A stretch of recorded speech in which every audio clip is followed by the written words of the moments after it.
Ladies and gentlemen, welcome to the Game Station Podcast. Welcome. Why? Hello. We were clearing the air. Oh wow, Mr. Biscuit. Takes it literally. Yes, of course. Oh my lord. Oh my lord, Mr. Biscuit. Welcome to the show, ladies and gentlemen. The TGS Podcast back on air after a couple of weeks. Obviously, nothing has been learned or missed in that time.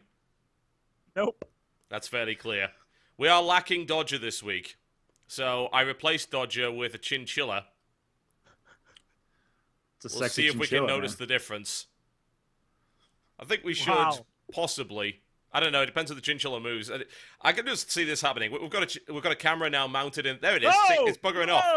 It's leaving right now. You command it with your voice. You have the power of the boom. Yeah. He's looking at us. Indeed, it's staring directly into your soul. That's Timo the chinchilla. It's currently on the 4th level of its cage. We just built it yesterday. And it's going to be more interesting than anything we have to say, that I can guarantee. Yeah, there's literally nothing we can say that will be better than that chinchilla. That thing is the star of the show right now. He introduced the chinchilla, and we all just stared at it like... Pretty much, this like... is the best thing we've seen. Yeah. I was seeing if there was a game on the list of Twitch that is actually chinchilla-related. It doesn't seem to be. The closest second game is China the Forbidden City, which... Yeah, we're just going to play that today. That's like chinchilla. Chinchilla. It starts with chin. Starts with chin, right? That's fine. That's okay. Was it China, the Forbidden City? Is that what you just said? Chinchilla, the Forbidden City. That's what we're playing. There we go. Best game ever. 10 out of 10. Endorsed. Fully endorsed. Probably on the Steam sale right now. 75% off. And aside from that, we did bring a guest to the show, folks. We did. Goes by the name of Josh from Indiestatik. Welcome. Yeah, thanks, guys. Appreciate the invite to come on the show. Lord knows what's going to happen with this show. We've had to switch back to Skype because our other solution broke this time as well. All sorts of wonderful things. God. Yeah, pretty standard behavior. What we need to do is we need to call, like, what's that company, like Sun Microsystem? We need to call those people. They're not going to help. Don't they do this all the time? Don't they do conferencing? Isn't that like their thing? I see commercials for it at like 4 a.m. They're like, Sun Microsystems. They're also like the #1 Java programmer, which is what the other program was using, I believe. Stop being so smart. Shh, you. Sun Microsystems and Java, they're a thing, right? Sun Microsystems. But back to the wonders of Skype. You know, how I've missed ye, Jesse, breaking up in the middle of sentence. I'm sure you just mute me. You were like, boop, mute. There is a problem with this call. Wonderful. It was the other one. Oh, look, there's a lady now. Yes. Hi, that's because the Skype just dropped. That's okay. It's coming back. There we go. This is the best call in the world. There is no good way whatsoever to make web conferencing work online, I swear. We've been looking for ways for months, and does it work? No, of course not. I even brought my best mustache, hoping that the call would be better because of it. I even brought complete lack of time to be able to shave today, so I'm in a complete mess, but, you know, I don't think people really care. Actually, that's a lie. They do care. They hypocritically care. They're going to complain about it while sitting in their underwear in a pile of Cheetos. That's what's going to happen. They care about your awesome hat, I think. It's a good hat. I approve of this hat. We can let it stay today, I think. Agreed. How would a pile of I don't know. Pile of Cheetos, that might be pretty sweet. Just like bathing in it. It's like Scrooge McDuck in his money bin. Yes. Except it's Cheetos. It's exactly. a Cheetos bin. There we go. Except in reality, if he dived into that money bin, his neck would snap immediately and he would die. Because gold does not... Scrooge McDuck. And he like himself. His heart and the rest of his body is also made of stone. So yes, it's all good. It's science, clearly. Okay. I shouldn't have brought this up. You guys have clearly been thinking about this. I think that what should honestly happen is there should be a Mythbusters episode on that. What they should do is they should just throw ducks at piles of money over and over again and see what happens. I thought you were going to say, like, Adam should just jump in. Like, Adam, jump in this pile of money. And he dies. The saddest, on a very special episode of Mythbusters. 43 ducks and Adam were killed during the making of this episode. You know, the really dumb thing about it is they could have completely gotten around all the problems of DuckTales by swapping the gold doubloons for actual paper money. Then you could have dived into that, and it's like, yeah, that might have worked. Swimming through it would be pretty damn difficult. Chances are you just get stuck, but you wouldn't die. But he's Scrooge McDuck. He counts his gold. You're missing the point. He's not counting his gold. How do you count that? You dive into it, all the gold constantly moves around. You can't keep track of it. It's true. Welcome to the Gaming Podcast. It's a podcast about gaming. There was a DuckTales game at one point. See, it's tangentially with... How the hell do you even say that? I don't even know. It's related. Related. I'm with TV. I'm with TV on this. Oddly enough, DuckTales has come up in my conversation 3 or 4 times in the past week, so I'm glad that it's coming back. That's curious. That's curious. It is. Actually, for some reason, I did end up partially watching half of the Nostalgia Critic thing on DuckTales yesterday. I don't even know why, but... Because DuckTales is the best? Apparently it isn't. But then again, according to him, nothing is, so... If you want, go and get... go find the... I think it's the Swedish, Finnish, Norwegian DuckTales. The theme song to that is amazing. I don't know... It's the exact same thing except in gibberish. It's wonderful. I'd like to hear the Japanese version of that. The Japanese version of anything, I feel like, is just I'll see if epic, I can find it at some point during a break. We might be able to play it on the show. I imagine the Japanese version of DuckTales is like Scrooge McDuck going into Super Saiyan, like, "Oh, Scrooge McDuck!" That was what I was thinking. I imagine that's what it is. Oh, very cool. Launchpad flies a giant mech. Like, "Oh no, Mecha-Soul!" Oh man, that's amazing. That would be The awesome. That would be a bandits are wonderful bandits, thing. they're ninjas. Very well might be a wonderful thing. But what I will tell you is not a wonderful thing is what we've had to cut from the show, folks. And it's not due to time constraints either. It's because of legal issues. So turns out, you know what trailers are. Everyone knows what trailers are, right? They're just advertisements for forms of media, usually for games, TV shows, or movies, right? Also where my mom lives. Yes. Yes. I know because I saw her last night. So what happens is... So what happens is you would think that you want to kind of distribute these trailers so they could be watched, and then they would raise brand awareness and generally sell more copies of the game, right? That sounds like a logical thing to do. But no. Turns out lately, what's been happening with trailers on YouTube is they put an automatic content match on, which means anyone who uploads the trailer, even a part of it, gets content flagged for putting up someone else's content. So what's been happening in the last 3 episodes of the Game Station podcast is every time I've tried to upload the 4-hour episode, 1 minute of that has been content flagging the entire video. So we've had to replace the trailers with pictures of kittens, which turns out is actually not that effective. As much as I'd like it to be, it's not that great. So we can't do any more trailers. We can't do that segment anymore because companies are absolutely retarded.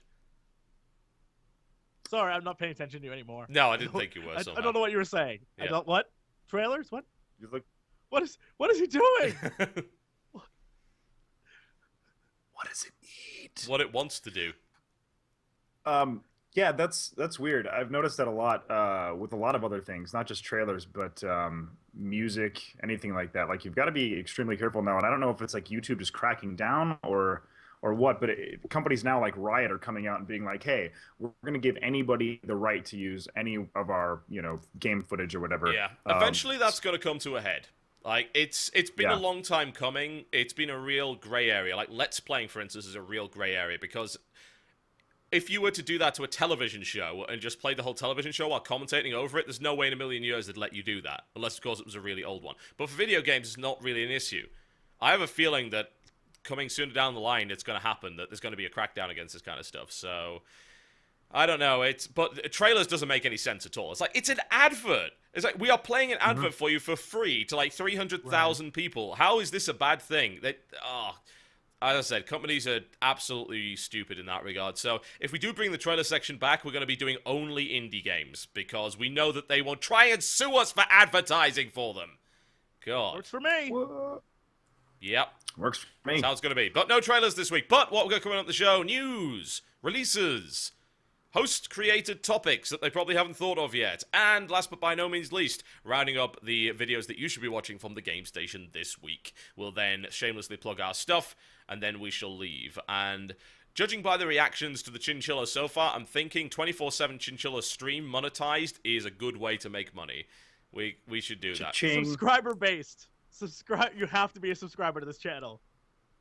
Just look at that. What is she like teasing it with something? Oh is she no, just it's keep eating? give me I think it's like a seaweed stick or something like that. Here's the thing, like chinchillas in the first couple of weeks are really paranoid, and we just moved her to the new cage, so she hates us right now.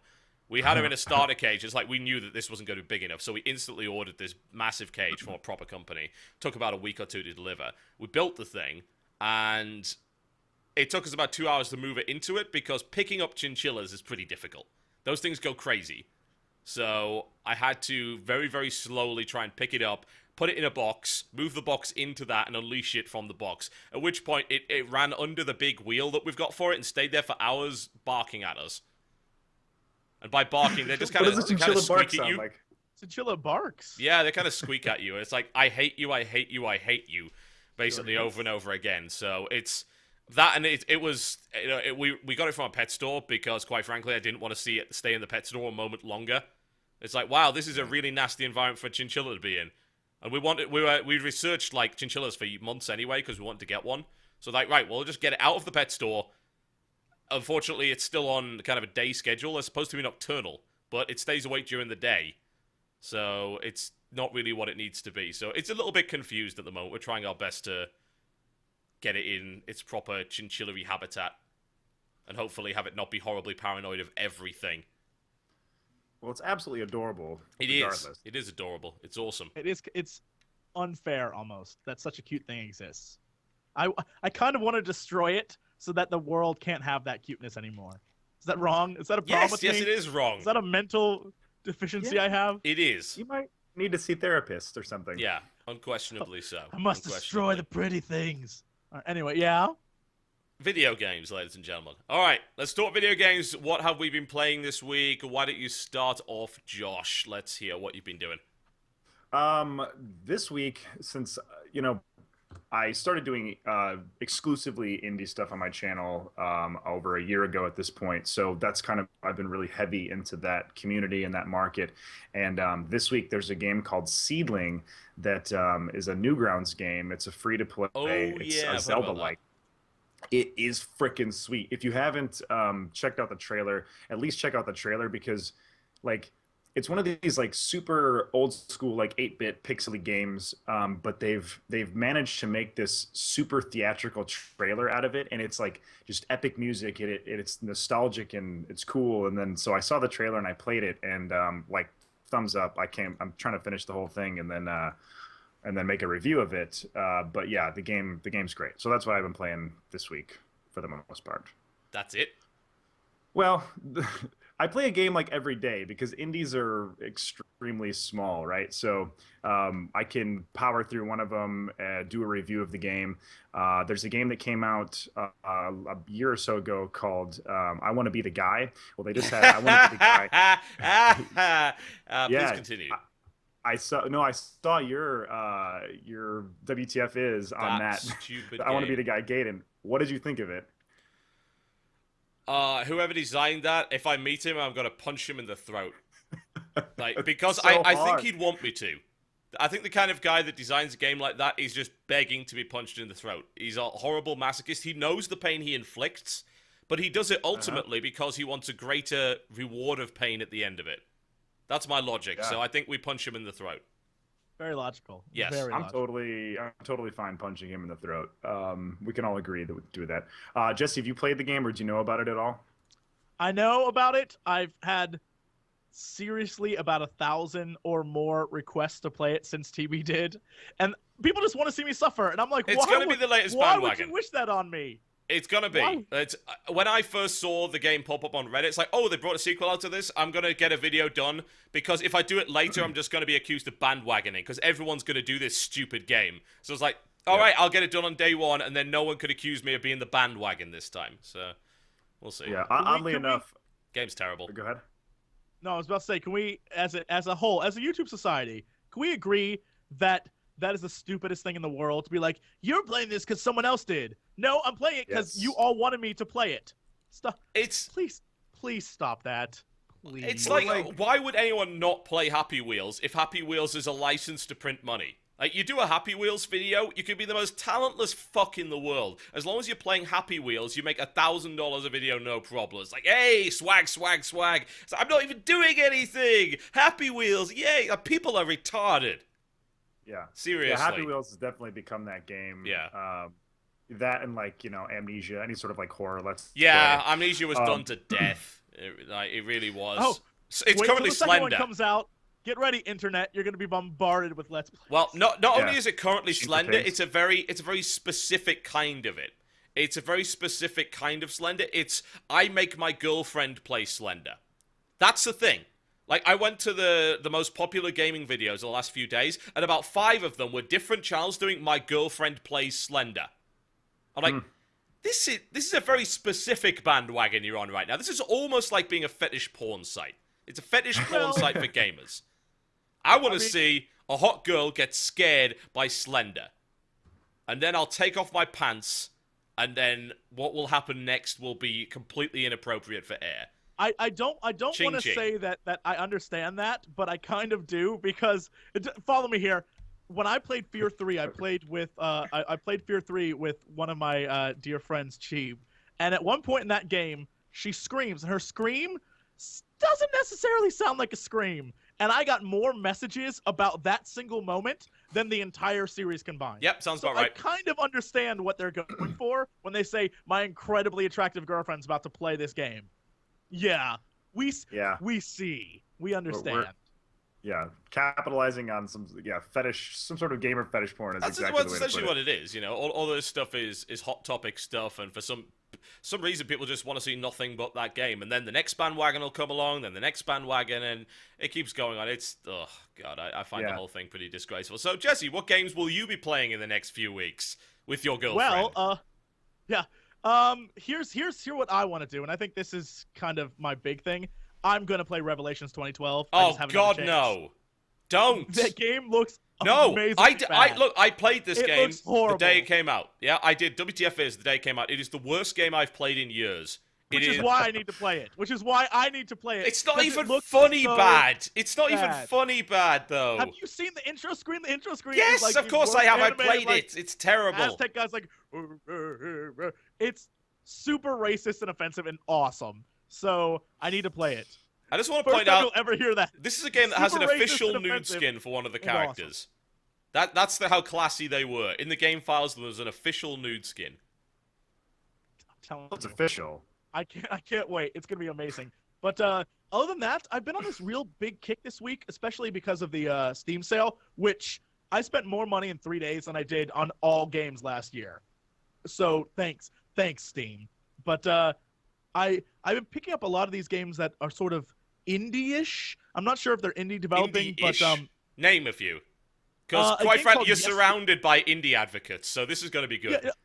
There's a game called Yesterday, which is a point-and-click adventure, and I looked at the trailer and I looked at the screenshots of it, and it seems really sort of mystery-style creepy, like there's occult stuff in it, and I'm all about that. I was like, I got to play this game. And I'm wondering if it warrants a Let's Play, but it seems like along the lines of maybe Fahrenheit, where it's just that sort of weird.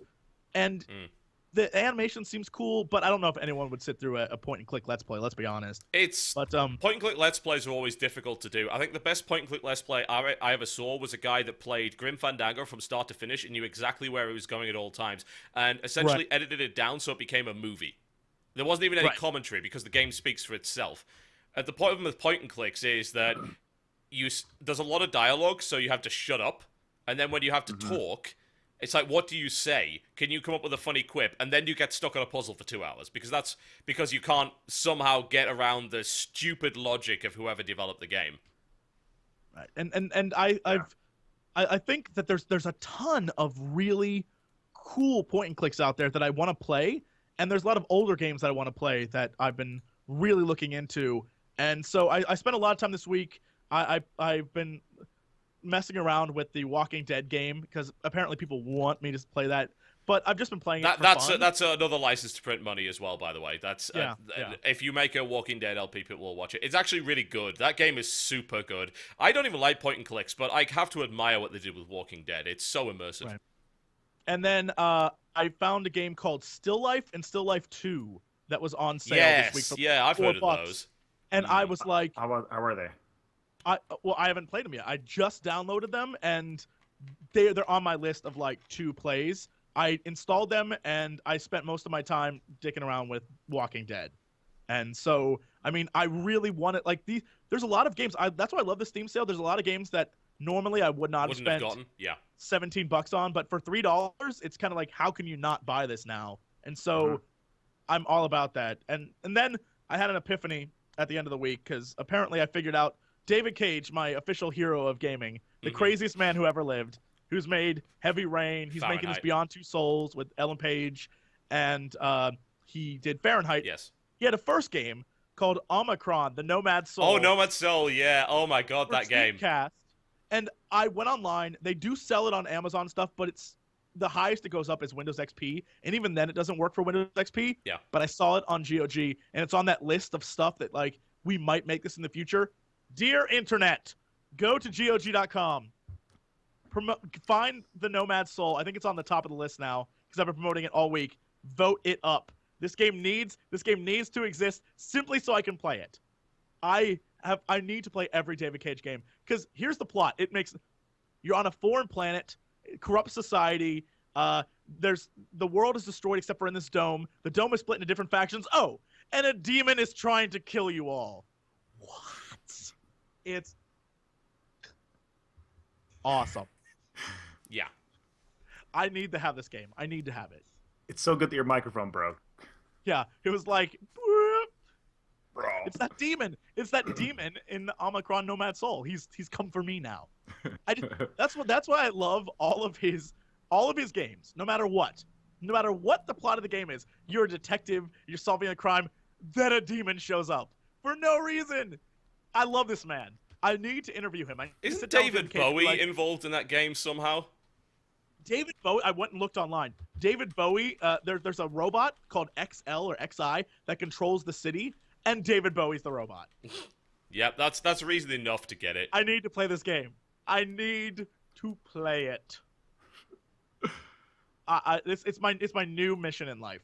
I have to see this made for Windows 7 and Mac or whatever. I don't even care. Just get it done. The Steam sale really is a time when we buy a whole bunch of games that we have no intention of playing in a million years, isn't it? Yeah, I bought what did I buy the other day that I was like, I'll never play this. It was something, damn it. I picked up episodes from Liberty City yesterday because I hadn't got that, and I may end up playing that at some point because I want to try the IC Enhancer, the crazy graphics mod for GTA 4. Right. Looks beautiful.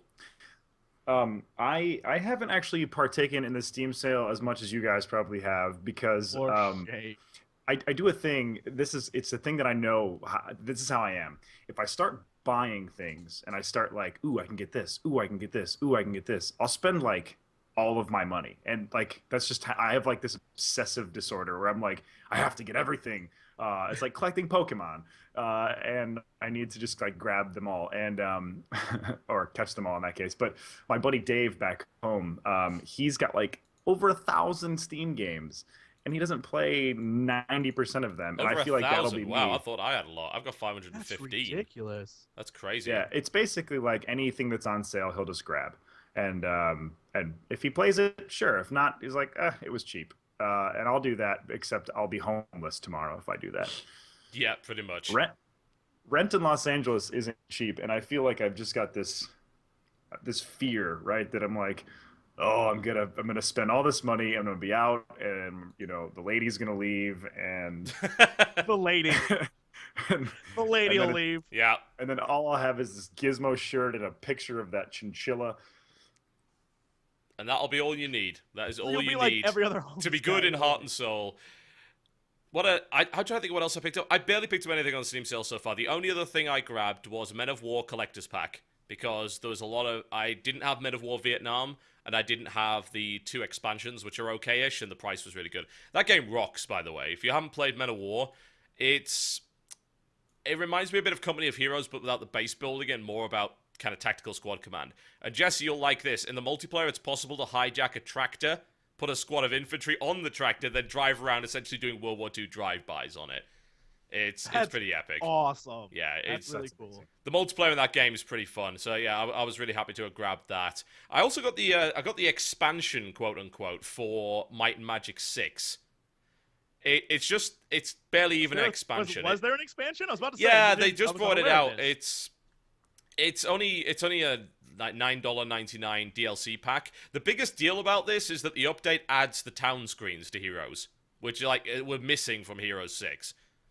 The name of it is Pirates of the Savage Sea. It's primarily a single player pack, which kind of sucks because I don't actually play single player, but it's got a few extra maps. So like, hey, why not? And now I feel like an idiot. Isn't that kind of what they did with Civ 5? Like, yes. I don't understand what the problem is. Like, gaming companies sometimes baffle me. Like Civ 5, they released this whole system, and people complained it's not like Civ 4, so they released an expansion to make it more like Civ 4. Yes, they did. Civ 5's expansion is actually good. I enjoy Civ 5 now that expansion is out. Turns still take a little bit too long to tick over, even on my machine. So, Lord knows what would happen on a slower one. But the religion system is pretty good. It's really subtle. This is what I like about it. In Civ 4, religion was kind of crazy. Like, the influence of religion was nuts. In Civ 5, it's a bit more subtle the way it influences things. It's got more nuance to it. Plus, the design your own religion is hilarious. Like, you can start off, pick an existing religious symbol, and then name it something incredibly offensive. Which is why I have the Star of David for fanboyism. And I'm spreading fanboyism all over the world. Sounds about right. Yep, sounds about right. About right. But yeah, Gods and Kings is great, and the AI's been so improved. Because the AI in 5 made no sense. It didn't act rationally.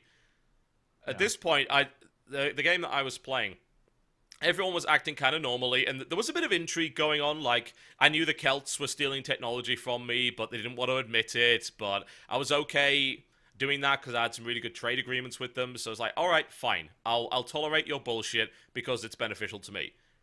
Except for one country, and that was Egypt.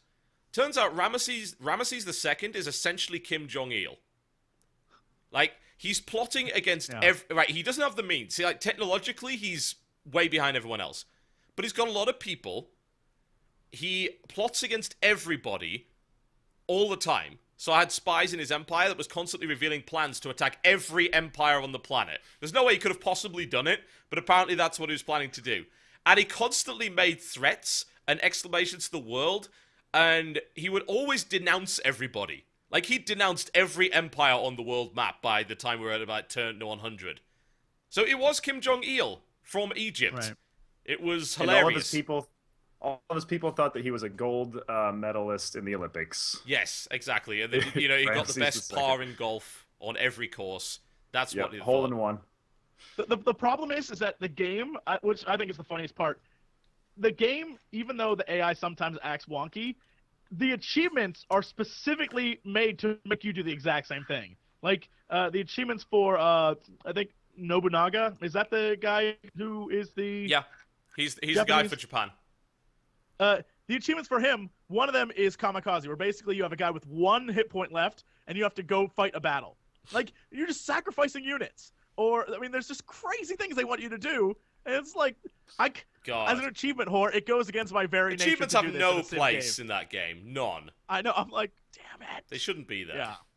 Do you guys think it's weird when they start doing that with games where they put things like controversial things like Kamikaze, or there's a Command and Conquer, what was I can't remember the actual title of the Command and Conquer game, but you could play the Jihad, which I thought was insane. Generals. You're talking about Generals. The GLA was the name of it, the Global Liberation Army. They had suicide bombers. Right. You could also put suicide bombers in cars to make suicide car bombers. You could also put suicide bombers on bikes to make suicide motorcyclists. That game was also awesome, I might add. It was really, really good. I think the game was too cheesy to actually be offended by. Like, one of the generals went by the name of Dr. Thrax. Dr. Thrax. And his sole purpose was to poison everyone. And he had this incredibly racist accent. It was unbelievably silly. And I don't think you can take that game so seriously as a result of that. So I find it really hard to be offended by the idea. I'm not It's so offended by fine. anything. Like me personally, like- I just like now that they're starting to put these things in games, like being up to like the religion. A lot of people might, the Bible thumpers might come out and say that's blasphemous. They this can and get that. over But it. I think fanboyism Civilization is a mature game. Like if Yeah. you're a little kid playing Civilization, I think you can handle it, especially considering I know in the past in games they've had, the Inquisition be a thing that can happen. And so if you're going to do one aspect of a religion, all religions are up for grabs. So if it's a game based on history. So if your culture, your religion, whatever has done some wonky shit in the past, spoiler alert, you're up for grabs. I mean, that's just a thing that's going to happen. So no one's like, oh dear. I mean, Everyone's done it's wonky shit in the past. Everyone. Yeah, I mean, This is actually a everyone. discussion that came up on today's mailbox. There were some British guys who were apparently offended by Assassin's Creed 3 and the fact that the media so far has betrayed the British as the bad guys. Like, newsflash, we kind of were. We were the oppressors, honestly, in that particular war. Yeah, okay, we get it. Not everyone is amazing on the American side. Not everyone's evil on the British side. But really, guys, you're going to be offended by that? Come on.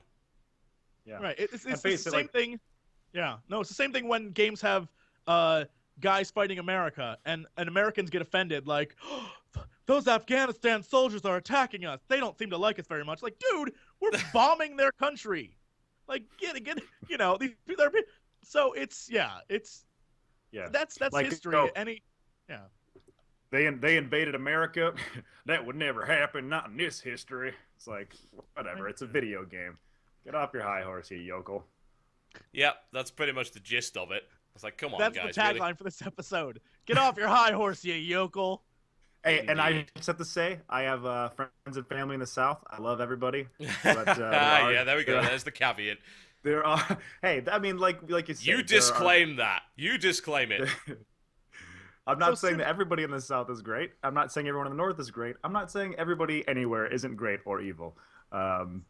So yeah, I'm gonna stop digging this hole. Thank you. I'm gonna happily say that everyone's terrible. So it's much better to hate everybody equally. I'm just gonna say I keep grabbing this box thinking there's something in it, I- and then I keep putting it down, Damn, and then I'm like, I ooh, want Mike and those I. now. Ooh, wait, there's nothing in it. I need to Bollocks. like. I don't have Get outta any, here. and that upsets me. What other games have been played? I suppose I should probably say what games I've been playing. I've been playing an iOS game. This happens every now and again, and I'm always amazed by what people will be willing to pay for on iOS and how terrible some of it is. So I was playing No Zombies Allowed, which is essentially a clone of Tiny Tower. Tiny Tower is about building a tower. There was no skill involved in Tiny Tower whatsoever. They then came out with a game called Pocket Planes, which was much better and actually required a little bit of thought. Tiny Tower requires no thought at all. It's a case of just, It's huge. yeah, you're a caretaker. It's like, oh, I could build a tower. It's like, yeah, but there's no strategy involved in it. You just kind of build the tower up and everything's blindly obvious as to what's going on. Just got a quick drop on the call there. We'll get that back momentarily. Whatever the case, the No Zombies Allowed is kind of the same thing, only you're building a town with the survivors of a zombie apocalypse. And occasionally zombies will come to your front door and not really do anything. You then press them to shoot at them and get cash and supplies. The funny thing about the game is it allows you to go on supply runs to places nearby. So I sent my guy over to a zombie-infested school, which happened to be the school my son goes to go and get supplies. And then you go fight there. And it's just a little geolocation thing. It's kind of cute. But the game requires no effort at all. And yet, it's a free-to-play game, and obviously they then go for the whole microtransactions thing. It's like, hey, you can buy a big roll of coins. You can buy a big roll of supplies right now. You can do that. And every now and again, it pesters you in games. It's like, do you want to buy some stuff? If you bought some stuff, this would go faster. And it's like, faster to where? Exactly. Faster to where? The game doesn't go anywhere. There's no point to it. More zombies. Yeah. That game was stupid. But what I'll tell you isn't stupid is Tiny Wings. Tiny Wings. It's a game that only requires a single button press. Basically, if you hold down your hand on the screen, the little bird that you've got puts his wings in, so he kind of drops like a rock. If you let it go, then he puts his tiny little wings out and he kind of glides a bit. The point is to get as far as you can before nighttime comes, and kind of you can outrun the sun if you're fast enough. And it's kind of like a skiing game, because you can't really fly. You kind of ski up and down mountains, so you try and build as much momentum as possible, and you're going along like that. It's kind of like playing Tribes Ascend on an iPad with a tiny little fat bird. I don't know what it is about that game, but it's stupidly compelling. I think it's just because it's really well designed. People talk about moment-to-moment gameplay in game design. When it comes to that, like every single moment of that game and everything you do is actually satisfying. When you hit a slope at just the right angle and you gain a bunch of speed and then go flying forward, it's like, this is genuinely fun. This is actually really satisfying and great to play. I don't know what it is about it aside from that. It's just compelling. It's like a 99-cent game. It's super fun. He upgraded the game with multiplayer and didn't charge anyone for it. It's like, here, have all this extra stuff for no reason. Yeah. So it's like, he's the man, as far as I'm concerned. Yeah, that's awesome. Yeah, I'm still waiting for Chaos and Defense to come out. It was supposed to come out in June. It's now almost the end of July. Where is that game? It was so much fun. It was probably the most fun I've had on an iOS game in a long time. That was the tower defense game you mentioned a couple of weeks ago, right? Yeah, it's like mixing tower defense and Warcraft 2 and combining them. And you play against another player or the computer, and so they send soldiers your way, you send soldiers their way, and it's on a path, so it's like tower defense, and the soldiers fight. But then there's gold mines, and you build things to make more soldiers to send. You don't control the soldiers; they just sort of do their thing. But you have magic spells. It's a mix of tower defense and RTS. Yeah. Where is this game? Yeah, it's essentially based on this. There was a mod for Warcraft 3 called Wintermore Wars that was kind of very similar to this. In fact, there's quite a lot of games that are taking the tower defense genre and making a more active component to it. I'll give you all credit. This game looks great. Like, looking at it, it's got a really great art style. I've actually been playing a game that's just gone into beta called Tower Wars, which is by far the worst name for a game I've ever heard in my life. It's like, come on, guys. Could you get any more generic than that? Tower Wars. Tower Wars. It's like, really? But that game's very similar. Like, you've got gold mines, you invest in the gold mines. What it's got is a kind of cool system where you've got two resources. You've got gold and you've got battle tokens. You only get battle tokens by actually sending your troops to attack. So you can't just sit there being a turtle. You've got to kind of balance your defense and your attack. And there's actually a ton of upgrades available for each and every unit. The funny thing is, everything's themed kind of steampunkish. So the units have some really weird names. And some of them wear top hats. And one of them has a giant Pepto-Bismol bottle and is the healer. And that's kind of great. It's fun. It's nicely designed. It's really badly optimized. It even takes my machine down to a crawl, but it's pretty fun. It's enjoyable. Yeah, I actually somebody just sent me a beta key for that today. Oddly enough, like right before this, and I checked it out. It looks good. We should play, man. We should play it. I think you can go up to 4 players on that game. We should definitely play each other because it's pretty fun. I'm totally down. Let's do it. Yeah. Sounds like a plan. What else have I been playing, if anything? I got back into LoL. I'm sorry, guys. I'm really sorry. I got back into League. Don't be sorry. It's so good. It's pretty compelling, honestly. I think it's because those of you who are watching the stream right now might realize that, hang on a second, the stream hasn't dropped. That's because we fixed it. The stream is fixed. I can now stream again. I streamed 3 hours of League of Legends yesterday without a single drop. And I realize why I used to like it, and I still do like it for the same reasons. But I also still hate it for the same reasons. Yeah. Who are your main champs? At the moment, I'm playing a lot of Alistar, specifically because... He's a beast. Yeah, he's that. He's fun to play, but he's also a support. So if you play Alistar and you have terrible people on your team, you can kind of help them out a bit. But then you just... I think the cool thing is maybe if you lose a game, you can never feel like you're the one to blame. It's like, I was the support. I was helping. It was you guys that sucked. So I guess maybe that works. And I played a little bit of Vayne. Trying to play AD carry is just a really frustrating experience for me. Because it seems like the entire weight of the team is on your shoulders. And if you don't CS properly in the first 15 minutes of the game, then you failed the team. And it's horrible. But more often than not, you can't CS properly because you don't have a proper support. I had a guy we set up a team, and I picked Vayne because I was supposed to be the AD carry. And we said, right, you've got to pick support. The guy's like, I don't have any supports. I'm like, what do you mean you don't have any supports? It's like the supports on the free rotation. It's like, oh, but the only champions I buy are AP. I'm like, right, so you only buy AP mids, and you didn't buy Soraka, who's like 400 IP. You can get Soraka after a couple of games, and she's one of the best heroes. You don't have Soraka. Yeah. No, don't have Soraka. You don't have this character. Nope. So like, all right, just pick the supportiest guy you've got. What does he pick? Singed. How does that lane go? Not very well. So we have a guy playing Pulsefire Ezreal. Like, for those who don't know, Pulsefire Ezreal is the most expensive skin in the game. If you've got Pulsefire Ezreal, chances are you either have too much money or you're really good at Ezreal. Because you want to kind of show off. So we had Ezreal Was and he Soraka. good at Ezreal? Yeah. We had Ezreal and Soraka versus Vayne Singed. Guess how that went? Not very well. I wanted to tear my hair out if I had any. I kind of stopped playing for a while just because like I was doing a lot of pugs, and it's like after a while of people auto-locking and then just like the community, there are a lot of people that play LoL who are just trolls, just plain and simple, and they don't care. Yeah. So unless you have a team put together, and then Dominion came out, and I started playing that. I'm like, that's actually fun if you're just pugging. I feel like because it's just like run and gun.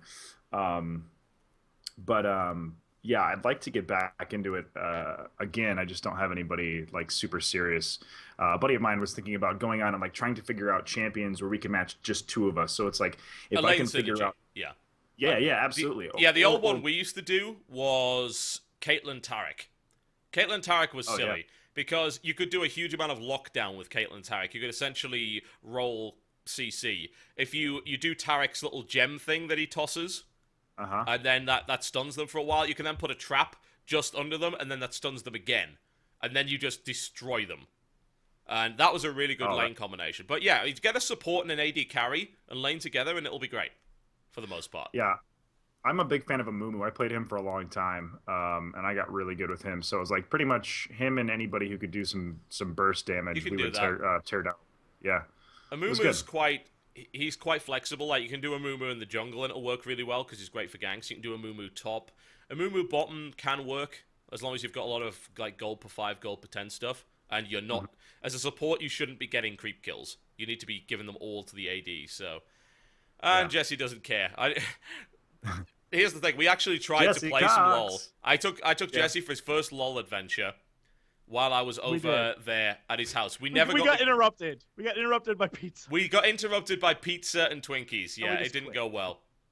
Yeah. Somebody actually asked me, TB, if I was playing on my. Somebody tweeted me the other day. They're like, "Are you playing LoL with TB? Because there's somebody he's playing with that sounds just like you on the stream." Yeah. I play with it. There's a bunch of guys that I actually met through the PKA podcast, the one that Woody's Gamer Tag does, the Call of Duty one. And for some reason I was on that. I have no idea why. I still don't know to this day. But I met a couple of guys through that play LoL, and we played together a little bit. But yeah, it's still fun. It's still really fun. They've polished the game up a hell of a lot more, but it's still got the same frustrations that I remember.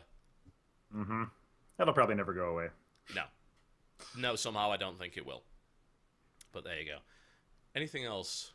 Hi, Jesse. Hi. Still playing a bit of Blacklight every now and again. That's fun. Not much else to say about it, really. They did just put in a bunch of new pre-made weapons that you can rent for 200 in-game currency a day, which is great. So it's like you don't even have to buy anything in that game. Just rent your stuff and just play. It's still fun. Aside from that, though, that's about it.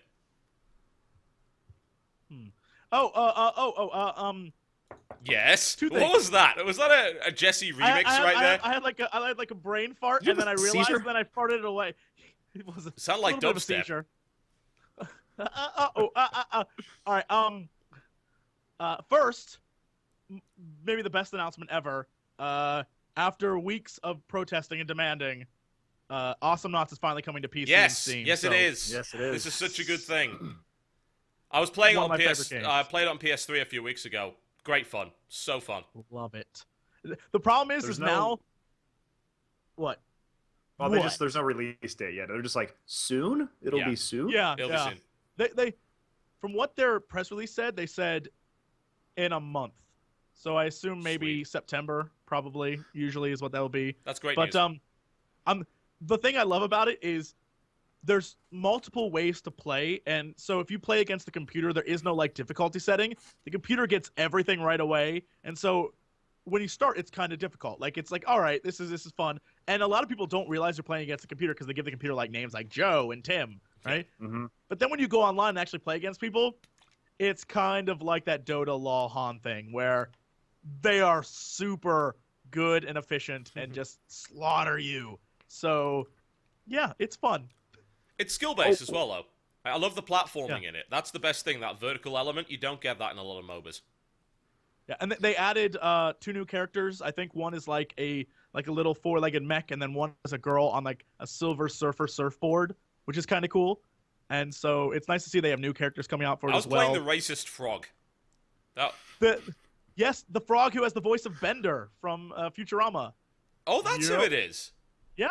Sweet. Froggy G, man. That is a terrific character. I like the for some reason, even though he's totally useless when you play against other people, I love the healing like brain in a jar who's like insert slot A to slot B. Like I love that guy. He's my favorite, and he heals people while like instead of combat he heals. Totally useless when you're playing against another team, but he's just great fun to play. So yeah. Yep. Oh, and that game Hoodwink that we were talking about got released, and they followed us. We said follow us, and they did. Yep. They did, and they put me on their webpage, which is terrific. And they were like, play our game, which I totally am gonna do. I said I would. Did they send you the copy? I think so. I don't. If they didn't, send me a copy. Yeah, I'm pretty sure they sent you a review code for that game, so you need to play that. I'm totally playing it. It's happening. So I was very happy about that. So yeah, I mean that's pretty great. Josh is either alarmed or desperate to talk. Yes. Well, I'm polite. I don't want to interrupt. No, you said you were talking about the platforming elements of Awesome Knots, and then it reminded me of a platformer that I played very recently called Onikin. It's an indie. It's if you haven't checked out Onikin, oh my god, it's Oniken. It's a Brazilian developer called Joy Masher. But they made this game. It's like Super NES. It's like Contra meets Ninja Gaiden. That sounds painful. That's the thing. It's so much fun, and it looks gorgeous, and it's like very like satirical in the way that they put the game together. It's a very much a nod to like 1988, but it is hard because like you don't realize that after playing all these like really in-depth games that you don't have this, there's no like depth to this game. It's like everything's on a trajectory, so everything, like all the enemies just come at your face. Just like the old school games, so you die a lot. It's a little bit frustrating, but the game itself is great, and I recommend you at least just like check it out. How do you spell that?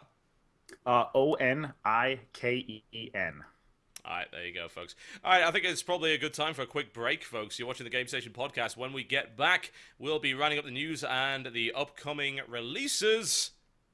My name's Stolt the Biscuit. And those are the other guys. That's a sleeping chinchilla. This is it this way? Yes, that way. Well, no, it's awake. Damn it. I think we woke it up. All right, I'll be right back. Well, that was a beautiful thing. What can I say? All right, folks, welcome back to the Game Station Podcast. As you can see, the chinchilla cam is being moved at this moment. No doubt the chinchilla's just going to run away from the camera. That's what's going to happen here. We were thinking if we're going to do a proper setup here, we're probably going to have 4 cameras, kind of with a motion sensing kind of technology going on, so that when the camera picks it up, it switches to that camera automatically, but that's another thing for another time. Let's talk about gaming news, of which there is quite a lot, and a lot of it is really silly and dumb. What? No. Seriously. What? It's like no regular news. Yeah. That's a good segue. We should start with the dumbest and stupidest one of all. Let's do that. Do you want to introduce that one, Jesse? I think you know which one we're talking about. So there's a Date a Gamer website that has now launched a site in the UK called Shag a Gamer, which is basically rather than finding a gamer to have a lifelong lasting relationship with, now you can just bang one.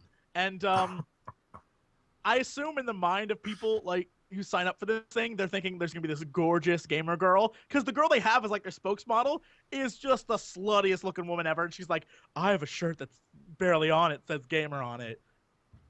Why? Why does this even exist? Why is this a thing? Why is what? Go by is not pleased. Yeah, that is quite amusing, really, isn't it? Yeah, the chief of Data Gamer, Tom Thurlow, said members of Data Gamer had already been using the site to search for sex rather than relationships anyway, so why not? It's like, we might as well make it. Already hundreds of members have defected, Thurlow claimed. I love that. That's a great choice, the word defected. Defected. Really? Do tell. This is, why is this... what I don't even get is, if you're just looking for a casual hookup, why with a gamer? For what reason? Why do you care about this person's personality? That's a really good point, actually, when you think about it. Why, like, if you're going to just casually get with someone, why does it have to be a gamer? Like, is it because, like, you know, afterwards, like, so what'd you do today? Oh, I racked up, like, 100 XP. Like, who are you? Why is this necessary? You're not talking. You clearly don't care what they have to say. You're just there to get some. So why does it need to be a gamer? That's a really good point. It doesn't make any sense whatsoever. It's almost like it's created solely to generate publicity by doing something this silly. But even if you're going to do that, you would surely do it with a different demographic. I mean, really now. I suppose the desperation element plays into it. Yeah. I mean, I don't know. I feel like any one of those websites that's just, besides Grindr, which I don't know if you guys know what that is. That's like the only one that really... Yeah, Jesse knows what Grindr is. What the hell's that? No, don't do it like... there's a story there. Should we talk about it? Oh, please. Yeah, I want to hear this. Come on, come on. There's also Scruffed and a few other apps out there that are hilarious, by the way. Look, here's what I'm going to say. If you're ever bored, go take like 20 minutes and go to iTunes and look up the like find a date apps. Mm-hmm. Yep. They're hilarious. They are ridiculous. Anyway, continue. So Grindr was this website or this app that started a couple years ago, and it's basically for gays to hook up, or they used it to like so we can meet each other and have a lasting relationship, which just turned into like this hookup machine because it's based on the GPS of your phone or whatever mobile device you're using, well, so you can actually see. Yeah, right. Well, they made the same thing for straight people called Blender. And really that just turned into Grindr. Like it's just like gays just use that as well. I feel like any one of those besides like Grindr, because it's already been successful, I guess. And I'm not saying, I don't know why that's the case, but I feel like a lot of the dating apps or websites that are just around like getting it on don't really work out that well. Well, the whole premise is essentially like, welcome a person over to your house so you can kill them. Like, you have to be really hard up to get some if you're ever going to use one of those things. Because basically it's just going to be like, so where are you at? I'm outside your window. Like, what? It tells you where they are to like the foot, like within feet. It's insane. No way would that's an insane thing to ever use. Not like, in a why million people years. Do that? Not in a million years would that be a good idea. That's where you find and kill people. Like that's where the Black Widow. Like there's a woman murderer out there who's like, I'm gonna find these lecherous men and I'll make them pay. Like no, stay away from that. Don't ever use it. You come into the house, she's got like bologna on her face and a knife in her hand. She's like pouring Miracle Whip. She's like putting Miracle Whip on her face. Like, I just want to be pretty for you. No. Yeah. Squirting Dijon mustard in her hair for some reason. And the last thing you see is that before you're brutally murdered. And now you can get the gamer version of that. Even more wonderful. Yeah. Basically, someone that's dressed up like me or Jesse will show up at your house and possibly kill you or just talk your head off. More likely the second option. Show up in a Master Chief outfit and reenact scenes from the game while killing you. Pretty much. And then stealing all your San Pellegrino. That will happen. And then arguing philosophy of gaming relentlessly because we all know that nobody likes to hear their opinion talked against. Yeah, of course, absolutely not. Well, you have the hookup, you go into the house, and you see this beautiful woman right there. Absolutely stunning woman. It's like, wow, I have gotten so lucky with this. She invites you into the house, everything's going really well. You stare over under the television next to the bed, and what do you see? A Nintendo Wii. Baby, I'm not into that. You just walk away, never see her again. Is that the line for you? Is that the line? You're like, look, you're a nice girl, but the Wii? The Wii, baby? Really? I thought you had class. Let's Which be is honest. why you're on shagagamer.com, of course. You had tons of class. Yeah, Whoa. I think what TV's trying to say is if you own a Wii, you probably have herpes. I think that's what he's saying. Yeah, that's exactly what's happening. Yeah, that's exactly what's happening. Quote, Total Biscuit. If you own a Wii, you have herpes. Put it on the Twitter. Done. Just upload it to Hoodwinked's website for no reason. It's like, here, you can have this quote too. It's completely not pertinent. Yes, pertinent. That's the word I'm looking for. It's not pertinent to your game whatsoever, but you can put it up there. We're okay with that. We lost Josh because he just left. He's like, that's offensive. You need to turn your cam back on, Josh. He had to go take his herpes medication. Yeah. There we go. Problem solved. Yay. Skype is a wonderful thing. Yeah, I can't see you guys, but I'll just pretend. Yeah, you'll get us back momentarily, I would imagine. Yeah, this is just retarded. I can't think of any other way to put it. But I guess using the desperation angle might get a few people, but this is going to work just fine until the first horrendous story comes out of it. Which should be in about 5 minutes, most likely, since we've now doubled the audience of that website. Yeah. I almost feel like we should take the time as a podcast to create an account of a sexy, attractive woman and see how many people hit on us. Not because it's a fantasy of mine. It is. I've got a question, though. I feel like we should. I've got a question. What about Data Gamer? How reasonable do you think it is to set up a website solely around the idea of people who are into video games dating? Well, isn't it kind of like the Christian Mingle and all those other things where they're specifically that makes a bit more sense, though. Markets? That's like, if your gamers, partner isn't a Christian or whatever, shares your religious beliefs, then maybe there's going to be some serious problems later down the line. But your partner doesn't play a lot of video games, it's probably not going to be a serious problem later in life. Maybe sometimes it kind of is. If you're a gamer, and this goes to like anyone out there, if you're a gamer who's ever dated a non-gamer, there's a lot of weird conversations where you sort of have to explain why they're unimportant for the next 24 hours when a game gets released. Like, look, I love you, but this game just came out, and I am going to kind of play this instead of talk to you. I apologize. I love you, but if you could just sit on the bed behind me and read 50 Shades of Grey while I continue leveling, that would be wonderful. Read Thank 50 you. Shades of Grey out loud in your sexiest accent, just to distract me while I'm leveling. God, that's the latest bandwagon, by the way. All you need to do, just read 50 Shades of Grey in a weird accent on the internet, millions of hits. Did you see the one with John St. John? Which is hilarious.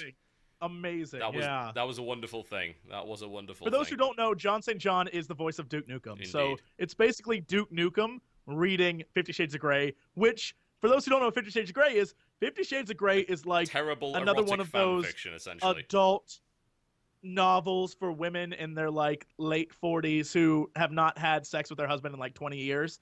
And so there's like, oh, this man's so domineering and masculine. But it's a fanfic of Twilight, essentially. Yeah, that's basically what it is. And then it got like promoted into a book, which is nonsensical gibberish, and now it's being made into a movie. So I love there's a picture that I saw on Facebook that somebody posted. It's like this big rack in the store, just like all of the 50 Shades of Grey books that they had in the store, and just above it were C and D cell batteries. That is awesome. Are they there purposefully? I can't imagine why that would be. Somewhere there's a targeted marketer who's like, genius. 50 Shades of Grey, wins. the point-and-click adventure game. Telltale's already got the rights to it and is developing it as we speak, no doubt. Oh my god, that is literally it's nothing but QuickTime events. I think some of these women already have their own point-and-click adventure, if you know what I'm saying. Hello. We are so terrible. This is what happens when Dodger's not here to balance it out. She's Pretty like, much, yeah. That offensive. Nope. To be fair, she wouldn't say that, though. You know for a fact she wouldn't say that. She'd be the one ripping on it the most. You know how she is. That's probably true. Chinchilla, speak up. Chinchilla's like, I'll read that book. It is wonderful. She ate that book. Characters are well thought out and developed. My husband doesn't communicate. Chinchilla So I shredded go to that the book book and and used it as bedding. Yeah, That no would be kidding. awesome. We Like could my do that. chinchilla sleeps on a bed of 50 Shades of Grey. I'm That not would sure be if I could totally- really do that. I have the feeling it might poison the animal. Yeah. It learns to read, and the first thing it reads is 50 Shades of Grey. And then it never wants to read again. Yeah, it's like, screw it. I'm done. But yes, Shag a Gamer, folks. If you're desperate enough to think that will work, then by all means sign up for it. I don't dislike the idea of data gamer. I suppose again, it is kind of a niche thing. I suppose if you're looking for people like that, but you know exactly how it's going to be. Let's be honest. Data game will be 98% male. So good luck. When you think about it, logically, it almost seems like this is just a really cheesy ploy to get the name of Data Gamer out there by creating another website. By creating a that's more just- controversial one, yeah, possibly. Yeah, and so then people are like, oh, well, Data Gamer, that sounds reasonable, right? Like, maybe that's something, I don't know. There's got to be a reason, because it's nonsense. Just nonsense. Yeah, I agree. I'm surprised they even got any signups, considering their promo image consists of two women with Wiimotes. Like, gamers. That's what I'm saying. Gamers. hmm Yeah. They're hardcore. And then one very socially awkward-looking guy. Yep, that's realistic, at least. I don't think the Yeah. He's male not to socially female awkward. ratio He just is. doesn't want to talk to the chick with the Wii. Oh, dear. That's true. He's like, I'd rather not have herpes. It's a thing. We're starting like, it. you know It's a what? thing. I'm actually really good with women. They just have a Wii. I'm uncomfortable right now. I feel a little awkward. It's a terrible thing, but there we go. The latest in wonderful gaming news is brought to you by the Game Station. All right, do you want to talk about something even stupider? I don't know if it is actually even stupider, but you're probably all going to get a lot of schadenfreude out of this. Okay, so we have this father who is essentially blaming Microsoft for his son spending £1,150 on Xbox Live. For those who want to know, that's about $1,700 of Microsoft points over a 6-month period. First off, how? How do you spend that many Microsoft points? On what? On what? Apparently he spent over £100 in a single day with FIFA and Call of Duty. On what? God. Outfits, costumes, stuff like that. The fun stuff. The father claims he didn't realize it was costing real money. So the bit where it says this is going to cost you real money wasn't a reveal of any description to you. I mean, that should have given you a clue. It tells you to confirm your purchase. Purchase. That generally means cash involved somehow. The very notion is absurd. The best part is the son. The son's like, Dad, I was unaware. Bullshit. I'm Great calling it right now. excuse. Yeah. The son used Why would he that believe money. that? He knew what he was Oh, doing. yeah. He's not the stupid kid, and I'm convinced he just did what most kids would do and be like, I didn't know, I swear. And the dad is dumb enough to believe him and was like, that evil company. No, dude, your son I didn't just- even know it was just storing my conned you. information, he says. Yeah, really? Okay, yeah. Right, so, when it says save your information, that's a bit of a clue as well. Also, this guy only realized 6 months later because he didn't check his bank account. Well, And then that's he's why just- his This son guy did it. sounds like a truly responsible parent. His son did it because dad never checks his bank account. That's why he did it. It's you don't have to be a smart person. You just have to be have been a child. He did it because he knows his dad doesn't check, and then his That's dad probably finally why checked his and he was dad's overdrawn. They posted a picture of this statement, and they blocked out most of the transactions, but you can figure out how overdrawn this account is, because all the ones that they show, it's like minus £900, minus £1,200. So the guy's in a bunch of debt anyway, and yet links his account to Xbox Live and lets his kid spend a bunch of money, and then decides, I'm going to blame Microsoft for this, right? That sounds like a good idea. It's not a good idea. Also, I'm looking at his television. He's got a better television than I do. How the hell is this guy in debt? I don't even know. Well, that makes me bring up the question, where's the son? Like, does the son even know about this, or is the dad just so shady that he's using his son as a scapegoat? No, I'm saying the son is the one who's responsible. The son is the one who was like, he used these points. He racked up the points. He spent the money on his dad's credit card. And because his dad doesn't check the credit card, the son was like, whatever, I'm just going to spend these points. The son wasn't knew even what a he was credit doing. card. It's like this is an actual bank account. This is a debit account because this is overdrawn. You don't overdraw a credit card. You don't see that on a statement. That's an actual. I suppose it would be called a checking account in the US. It's just your straight up bank account, and it's a debit card in the UK. So it'll have taken it out. It's put him into his overdraft. How he's not known he was in his overdraft is anyone's guess. Because as soon as that happens, generally speaking, you get a ton of mail message. About it. Yeah. In the UK, you've got the US overdraft's a really bad thing. In the UK, it's a bit less bad because more often than not, you get large interest-free overdrafts that you can go into. But they still notify you that you're in it. You know, it's nonsensical that he wouldn't have known about this. Yeah, that's why I'm saying, like, because they don't actually talk to the son. So what if the guy, like, the son may or may not have been spending all these points, but what if he was spending the points and he's so, like, I don't know, he's just caught up in these, like, this lies and, you know, obviously he's spending all this money that he can't afford. Kids aren't stupid. He's a 12-year-old. Yeah, I'm pretty sure he can read, and I'm pretty sure he knows how Microsoft points work. I'm convinced this kid knew. Oh, yeah. And I'm convinced what they say is this is another one of those parents who thinks their child can do no wrong. Spoiler alert, all kids push limits to see how much they can do. I memorized my mother's credit card number when I was 12 years old so that I could occasionally get a couple of things off mail order. That's what I'm saying. Kids constantly steal money out of their parents' wallets. Yeah. Spoiler alert, it happens all the time.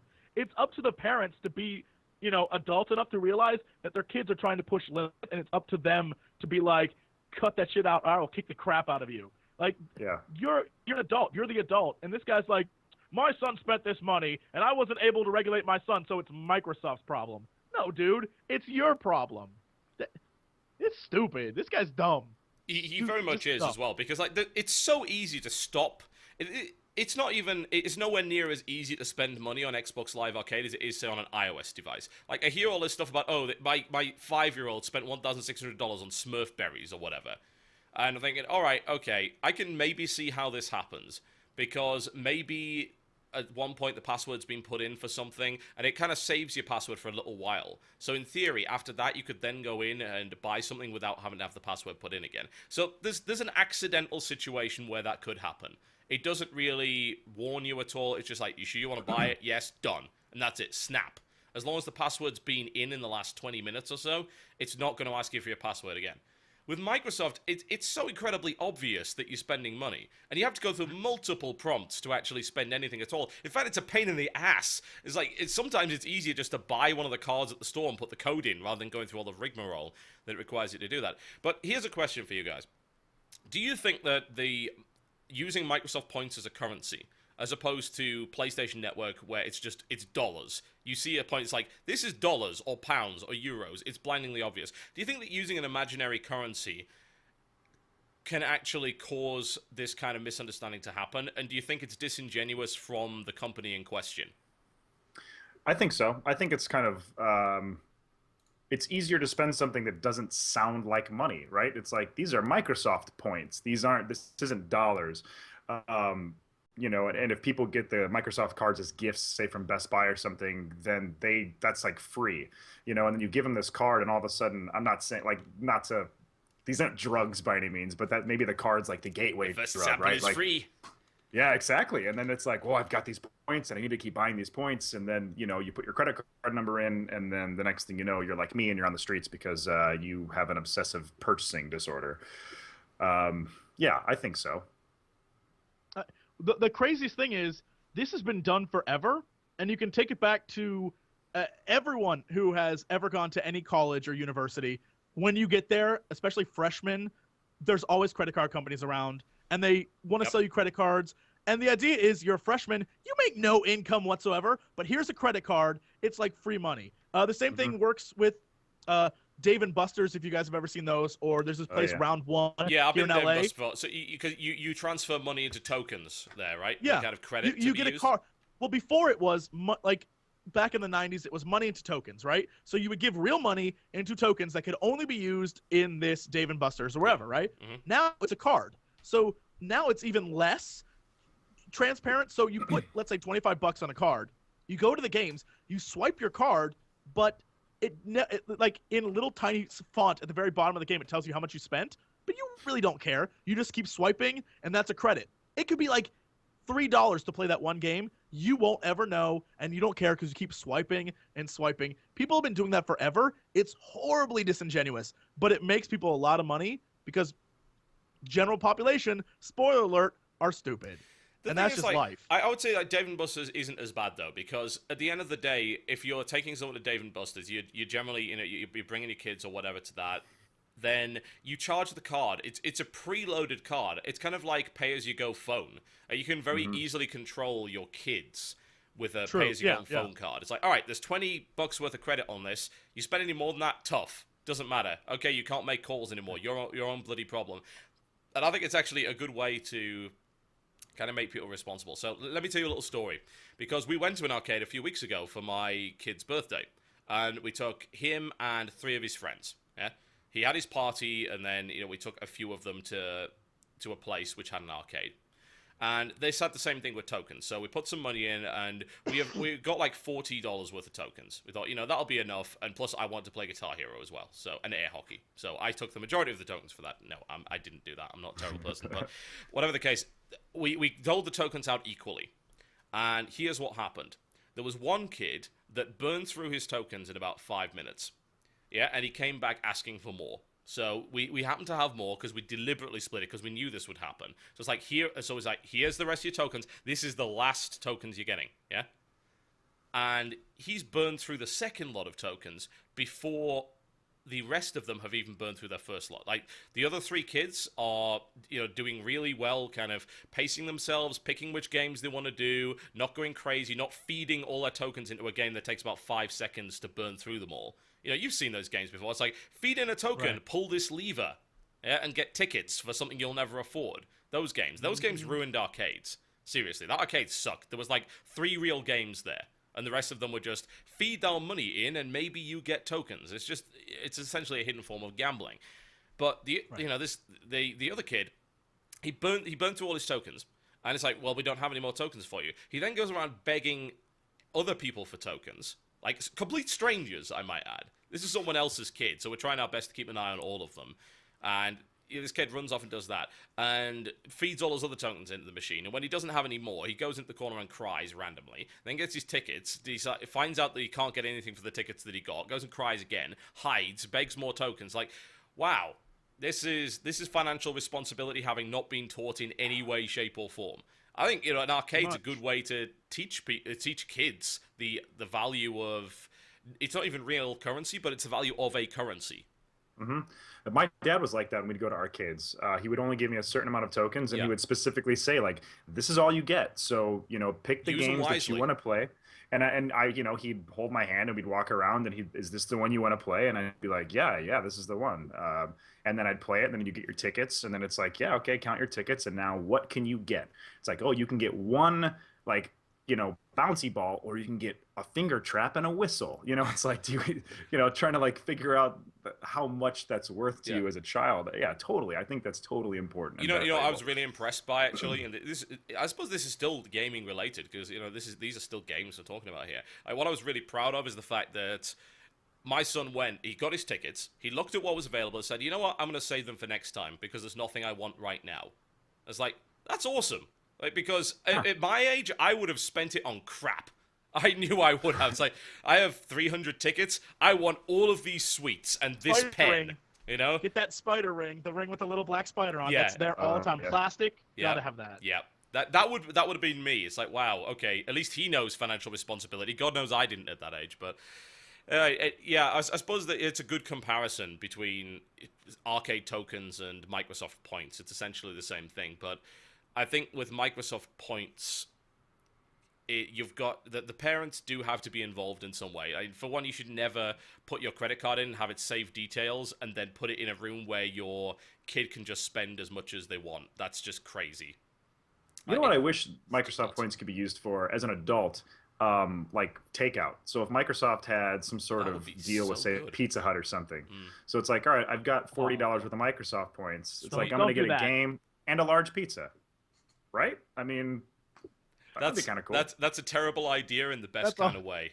Yeah, that's like the worst idea ever. You literally never have to leave your Xbox. It's just like, yes, Please the God, pizza no. will be here. I But didn't even didn't have to they pick up the phone. didn't they say they were going to go? Wasn't there an article a few weeks back where Microsoft was saying, "Look, we're probably going to go away from We're gonna Microsoft ditch points in the Microsoft future"? points. Yeah, I hope Yeah. so. I don't see the point in it. Plus, let's be honest, Microsoft points are designed to nickel and dime you. The denominations of Microsoft points you can get are always wrong. Like, Yep. they actually put the avatar stuff in, as far as I'm concerned, other than to milk money, to be something that people could sink their remaining Microsoft points into that was essentially useless. And back in the day when Xbox first came out, you could never spend the right amount of Microsoft points. And you'd always have some left over. Riot points are the same problem. I think they're a bit better now, but Riot points had some issues. And pretty much whenever you do that, you're going to have those kind of problems. And you almost do it on purpose. Someone did the maths, I think, for early League of Legends. Maybe they've changed it since. But like everything was in a multiple of 13 or something like that. And to spend all of your points on any denomination, they figured out how many points you'd have to buy enough points to get rid of them all, which sounds weird, but when you think about it, it's like you've got to buy a certain amount to have enough to spend that many multiples. And it was something crazy like $600 worth. And it was It's ridiculous. like the old hot dog bun problem. Yeah. There's always more buns than hot dogs, or vice versa, and so you have to keep buying more if you want to get rid of them, and that's how they keep you doing it. I mean, it's smart marketing. It sucks as a consumer, but it's smart marketing. Yep. So they know And what it they're does. doing. Yeah.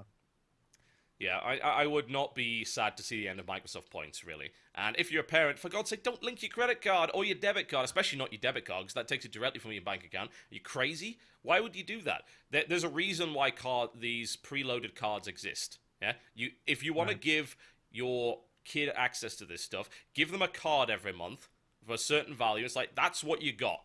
Choose wisely, because you're not getting anything else. Simple as that. Totally agree. So stupid. So incredibly stupid. But, of course, it demonstrates once again the willingness of people to just blame a large company as opposed to actually taking response. I just want to point out, of course, it was in our favorite newspaper, the Daily Mail. This is where this came from.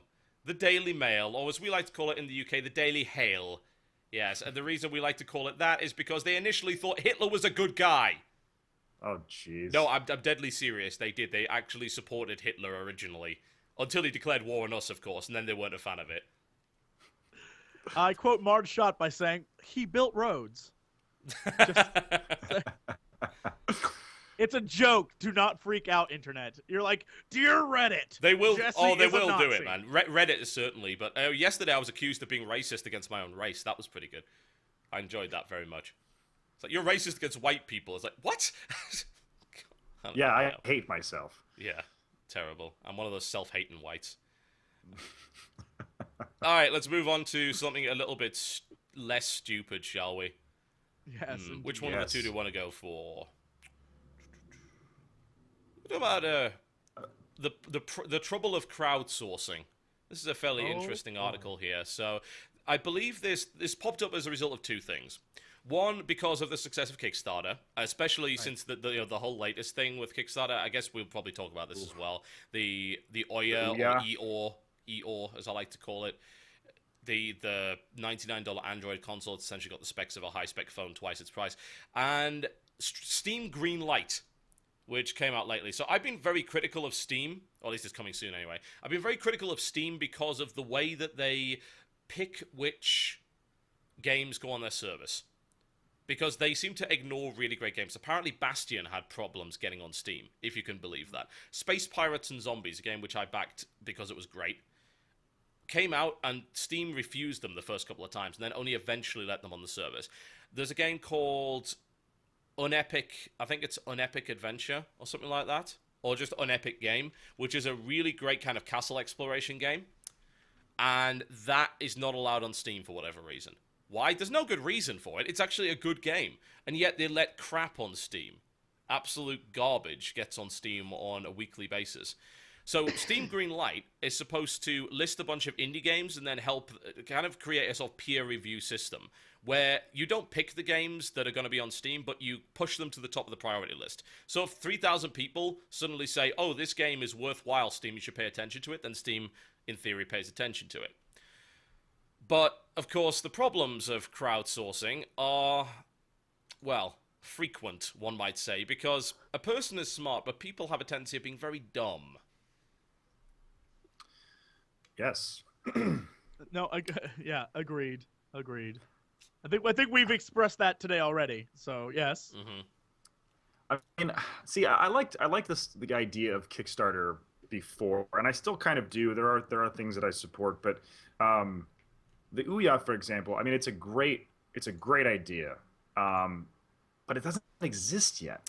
Yeah. And we're sinking as a group of people, we're sinking multiple millions of dollars into this company, and we don't know what the product is. They're just telling us what they want to do with it.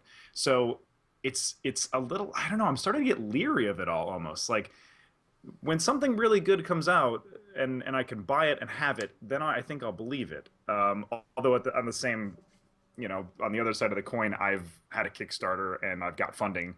It wasn't a lot, but and I used it on what I said I was going to use it on. But yeah, I don't know. Right now I'm just kind of like, I don't know what I think about it.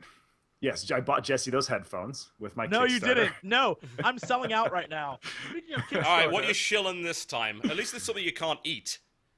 That's true. This time, Kickstarter. I love Kickstarter, by the way. So this is right up my alley. I love this whole conversation. That's one of the main things about Kickstarter people need to understand is most of the things you're kickstarting don't exist. And so Kickstarter has been very clear about this. If you dump money into something and it doesn't happen, that's your responsibility. Basically, you are like a lot of producers in Hollywood or a lot of people who are trying to create things like small businesses or whatever.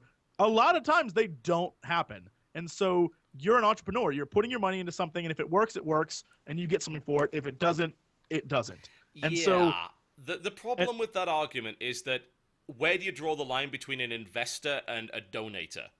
And I agree. I think that's something Kickstarter as a whole needs to address because I think their policy of if nothing happens with it, tough luck, that's a really bad policy to have. I'm not even sure that's legal. I mean, to be honest, Kickstarter's been around for a long time, so I have a feeling that it probably is legal one way or the other. But investors generally get at least some degree of protection. If something goes bust, sure, they're not going to get all their money back, but they get to try and reclaim some of it through the legal system. If Ouya doesn't happen, do we get the money back? Like, what about the guy who spent, let's see, so there's been 6 pledges of $10,000 or more, yeah, for the angel list, yeah? Private dinner, engraved console, all that good stuff. If Ouya doesn't happen, what do those guys do? Because, like, $10,000, that's more than you can claim in the small claims court. That's actually a significant sum of money. So what happens there? And then you go down the list, and it's like, well, the guys who paid $95, do they get anything? Obviously, the guys that pay $10 probably don't. Right. It's a really weird system, and I don't think we're eventually going to see one of these things flop and then see what happens. Do we see a class action lawsuit follow up? How does that work? Do people just lose all their money? And then as a result of that, does everyone get really leery of Kickstarter and just not bother with it anymore? Well, that's why I am pimping out my pimp out at the moment. While it's still good? Yeah. Well, it's still good. Yeah, no. California headphones, these beauties right here, whoop, whoop, they're awesome, and they are super high quality and great. They have a Kickstarter, and I think they have 21 days left, and they're almost done. But this is a product that does exist. They just need the money to ship to people and actually keep the business running. The headphones are made. They have everything done. It's a legitimate project, and I was like, I want these headphones. They look freaking awesome. And so I threw my money at them and it was like, how can I help promote you guys to get this Kickstarter done? And so here I am with my prototype headphone, and they're awesome. They have, like, I'll unhook it. They have your normal hookup, so you can hook up to an iPod, whatever. They have another hookup on the side so someone else can hook up to yours. It comes with a thing that you can hook it up to, like, bigger audio equipment. I mean, it's awesome. And so I'm like, I have to promote these guys, so I'm doing it. I'm selling out. The sellouts are coming back. You sell out every week to something different. Next week I'm selling something different. It's not so much this week. The funny thing is, it's not even you selling. Go. The sellout thing's always a weird thing because with you, it's not about selling out. It's the same with me as well. It's only because I get what I want. It's not about money. It's just I want this thing, so I'm gonna make use of my viewer base to get it. That's not selling out. That's just greed. That's just pure greed. It is. That's what it is. I mean, I want the Kickstarter to get done so that I can get the awesome headphones that I want. Like, there's two or three versions of the headphones, and there's one like a smaller version, and you can just when you kickstart this thing, you're not kickstarting it just to throw money at it. You're basically getting a pair of headphones for donating. Yeah. I mean, all this is to keep them shipping stuff, which is awesome. So really, you're just supporting yourself as a gamer because you're going to get headphones. Of course. Pretty freaking much. Pretty freaking They are, much. like, all credit to them. Those things look absolutely beautiful, and I will probably kickstart that. I mean, it's like the way and they're studio quality, so you're not hearing any leakage through the side, and they're basically like the old school headphones that are the metal, and it's sort of this bronzish, silverish finish. They're kind of great, and so that's why I was like, I can support this. Yeah, other I'm backing Kickstarters that. I've supported, right? Yeah, I'm Like, definitely other backing that. Yeah. Headphones wise, I usually use, and people will hate me for this, I use Bose QC15s.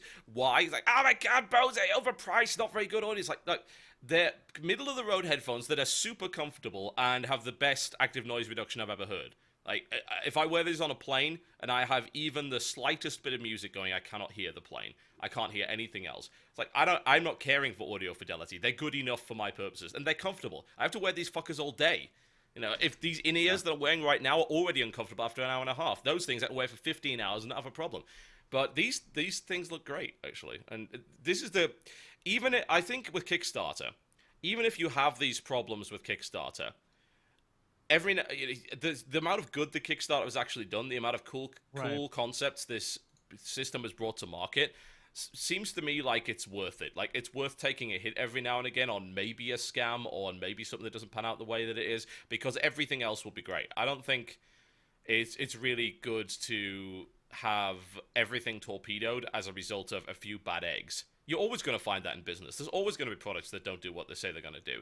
But at the end of the day, for the most part, Kickstarter is a good force for innovation. It's a good force for consumers actually putting their money where their mouth is, getting things made that they want to get made. And yeah, I also had this like. Oh, go for it. No, go. Well, I had this idea a while back about Kickstarter, and I don't know how feasible it would be, but if whatever the company is, say Ouya, for example, they know that they need X amount of funding to get this thing done, rather than just accepting donations, going like, okay, we're going to secure 51 or more % of our company, and then instead of donating, the consumers are actually buying shares, and there's percentages on those shares. So if Ouya blows up and makes billions of dollars, which it may very well, everybody who's donated will actually see some sort of return on that. I think that like it maybe is a too. The thing is that then you make them investors, and then there's a whole lot of legal stuff associated with that. And I think that's what you're talking about. Like, where's the line drawn? Yeah, Kickstarter's been trying to dodge that for the longest time, and oh wow, this looks awesome. Although I will say that damn it, Kickstarter, get me off this website right now. I just actually got very upset because I missed the Kickstarter for a game called Pixel Lincoln, the deck building game, where you're a 16-bit Abraham Lincoln. There appears to be a shark of some kind. No! What? Yeah. How did I miss this? I love deck building games. This looks amazing. Apparently it got 500% funded, so this thing's gonna happen. So I'm all over Pixel Lincoln. Once this comes out, yeah. When's it coming out? December 2012. Yes, that's what I want for Christmas. What's so good about Kickstarter is a lot of people, when we talk about it, we focus on games and like things, you know, like headphones or whatever, things that are more technical. But there's so much other stuff on there. Yeah, just little that things. That is just ridiculous and fun. Like some of the Kickstarters I've supported, just because I wanted to, because I thought they were silly and creative. Because it was like, I will awesome. There was one for hot sauce. I was like, I'm gonna support a dude who's gonna make hot sauce. Yeah, screw it, I'm doing it. Stuff like that I think is fun, and I don't really care. Like, I can throw $10 at that. I don't really care if like I get a big, like, if this doesn't happen, it doesn't happen. But if it does, I get 6 bottles of awesome hot sauce. Like, that's okay for me. So I'm okay with all this. I think when it comes to people like, we need $1,000 for insert anything, you are asking a lot from the community. And then more importantly, they can't guarantee they'll give you anything for it. It's like, give us your money. We might be able to make this happen. That's worrisome. That really worries me. I did like the one where that poor old lady on the bus was getting ridiculed by all those kids. And I don't know if it was a Kickstarter, Indiegogo, or whatever, but they raised all that money for. Did you guys see that? Yes. Well, yes. They got $6 million. I'm fairly sure that Reddit did a lot of that, and they were mocked horrendously all over the internet for it, for being absolute suckers when it comes to this. I mean, maybe that's the case, but that I don't know if you watched the video of those kids, but they were like every one of them needed a punch in the face. Um, Seriously. $6 million is not going to give him a punch in the face, however. no, but I mean, it'll give her a nice retirement, I guess, so she never has to ride that damn bus again.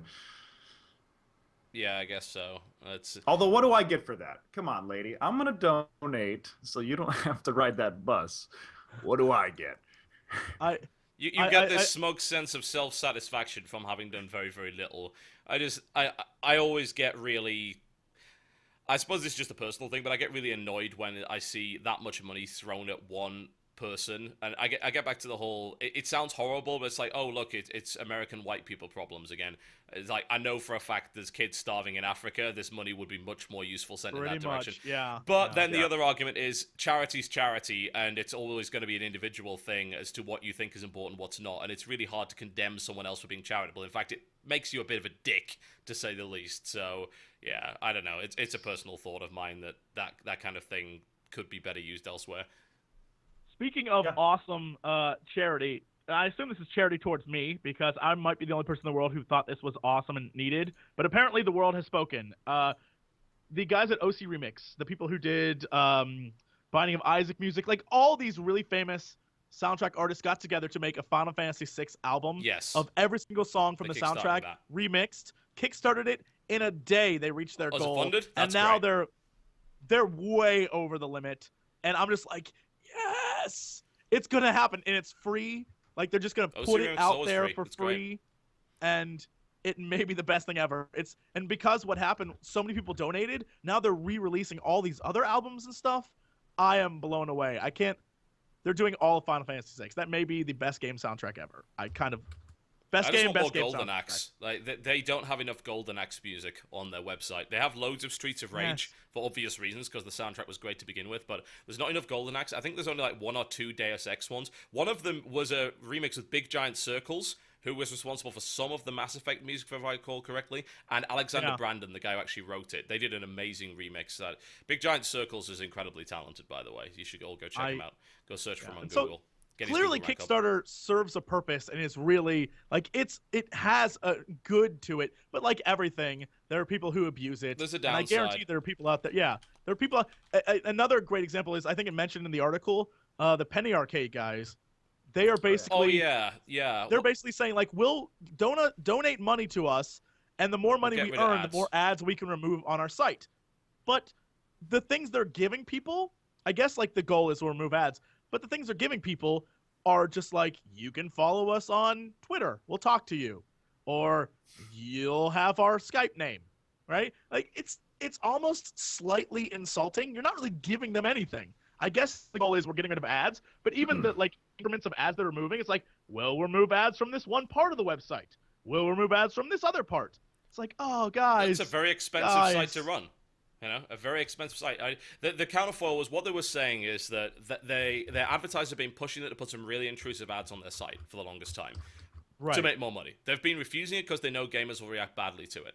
And I'm a firm advocate of reasonable, fair advertising. I think if you're intrusive with your ads, all you're going to do is encourage people to ad block. And you know who gets fucked over by that? Not the ad companies. Yeah. People like us. We get fucked over by that. Because we rely on ad revenue to live. We couldn't do what we do without it. So Yeah. it's in our best interest to always advocate for fair, reasonable advertising that isn't intrusive and is fairly balanced with what's on there. So what they've been trying to do is to stick with that model. But they're a really popular website. The website costs a lot to run. All the stuff that they do costs a lot to run. I mean, for God's sake, they run How much do you packs. think they make on the conventions? I was going to say I that. don't know Like, how much they make on that, but one way or the other, it's very expensive to know- organize and run a convention.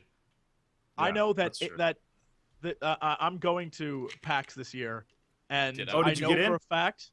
Yeah, I'm totally going. So, Yes. but the big thing is that I know for a fact HBO paid to be there. Like HBO pays to have an area there. Mhm. All the gaming companies who are going. Yeah, of course. There's a whole like industry day beforehand.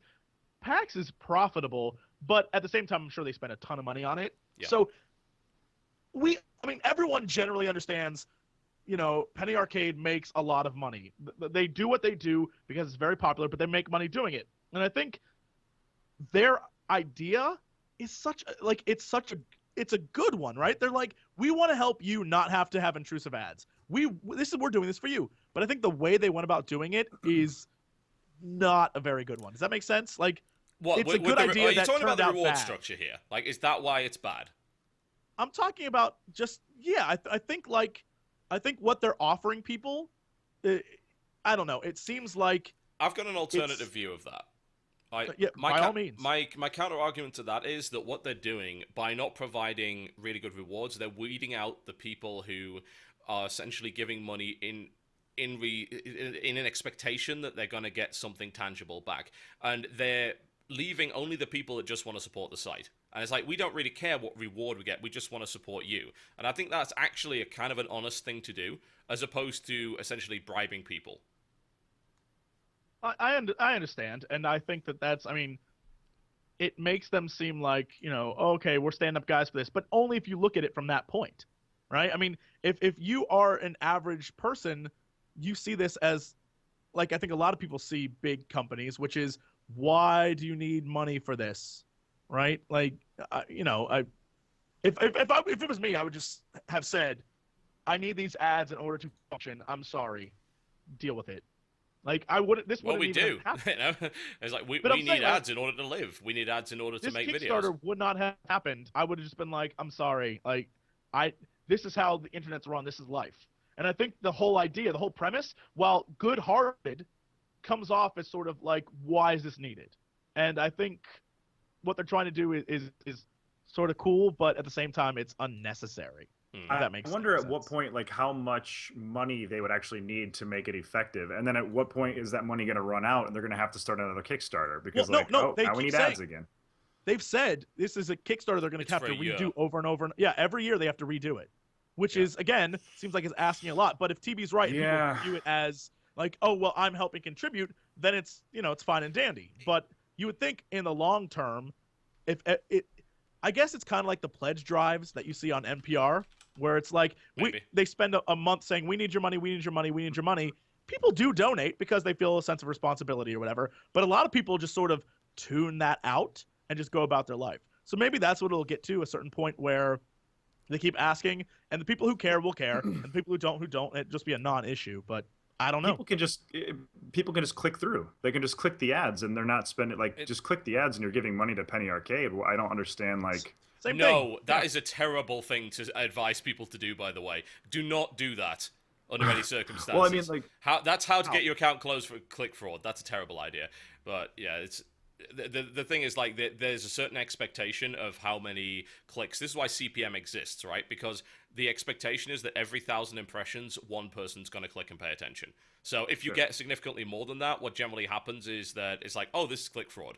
So yeah, that's never a good idea. But if we were to have a look at the way that they're doing this Kickstarter, as you said, $250,000, that's $250,000, gets the leaderboard on the homepage removed. Yeah, the leaderboard ad, if I recall correctly, is that's the tower down the side. If I recall, yeah, that's what it is. Right. So that gets rid of that ad, and then you go on. Like, 325,000 gets a strip. There's a cosplay and things like that. The strip search web show. The thing is, like, to get rid of all the ads, like, from the entire site, they're gonna need $1 million. To get rid of the ads from the front page, they're gonna need $525,000. It's weird that they're doing it this way. I always figured that they do something like how Giant Bomb does with their yearly membership. Like, I pay for yearly membership on Giant Bomb, and I'm so happy that I do. And it gives me a bunch of benefits. I pay $50 a year to them, and I'm totally happy with that. And why can't they just do the whole premium membership thing? Isn't that the way most sites work? Yeah, like, premium membership equals no ads. Like, that's the way most internet sites work, and that's the way I think most people expect it. So I think what causes the stir is the numbers being there. Like, actively seeing, we need this to do this, we need this to this, and then in order to get rid of all of them, just $1 million outright. And I think people see those numbers and say, like, that is a shit ton of money. I have to wonder if that's deliberate. Maybe this is the reason they're doing that, because what this does is it actually shines a light on how much it costs to run this kind of thing, and what kind of advertising revenue is coming in. And I think when people look at Penny Arcade, they look at it, it's like, this looks professional, but if you don't know anything about how Penny Arcade is run, you don't think this is a company that costs $1 million a year to actually run. Right. You don't think that. Most people still think it's the comic. Like, that's what they do, is this comic that exists. Now they do a lot more, and they have their tendrils in countless points of this industry. So yeah, they're big. They're very big. I'm just trying to find a reason. I'm going through their FAQ right now, trying to find a reason why they didn't just go with the premium model. I don't know. I mean, I think that there's a lot to that, and I don't know. Is it down to wanting to give all your content to everybody? Is that it? Like, they don't want to do anything exclusive? Well, I mean, I think that's what they said. I watched the video, and I think that's what they're going for. Like, they want to give back to the community. Like, we're doing this for you guys. I think that's their approach, and they don't want to be dicks about it, and they don't want to throw. How is this giving back to the community, though? If they're asking for money, they're not giving back to the community. They're taking directly from it. Yeah. Again, that's why I don't understand it. Their idea is a sound one. We want to remove the ads for your benefit. I think their approach about going about it is the part that I'm like, hold up, this seems a little like weird to me. So again, it's a weird experiment. Yeah, we'll see how it works out. I mean, so far people are still giving them money, so who knows? And also, we're not seeing, I mean, they can tell us how much they're spending on this stuff, but do we actually know that? Do we actually know for a fact that it's going to take $1 million to get the stuff down? You know, people will write off a hammer in the White House for $13,000, and then taxpayers pay for that. You know what I mean? So it's like, without seeing where this money's actually going, just like any other Kickstarter, and at least with like the Ouya or whatever, I'm getting something out of it. This case, all right, the ads might disappear, but is $500,000 extra going into some fat cat's pocket because like he can, or like maybe, I mean, not to say that Penny Arcade would ever do that. No, I'm just saying that, you know, like, we don't know. You know, somebody has to play devil's advocate is all.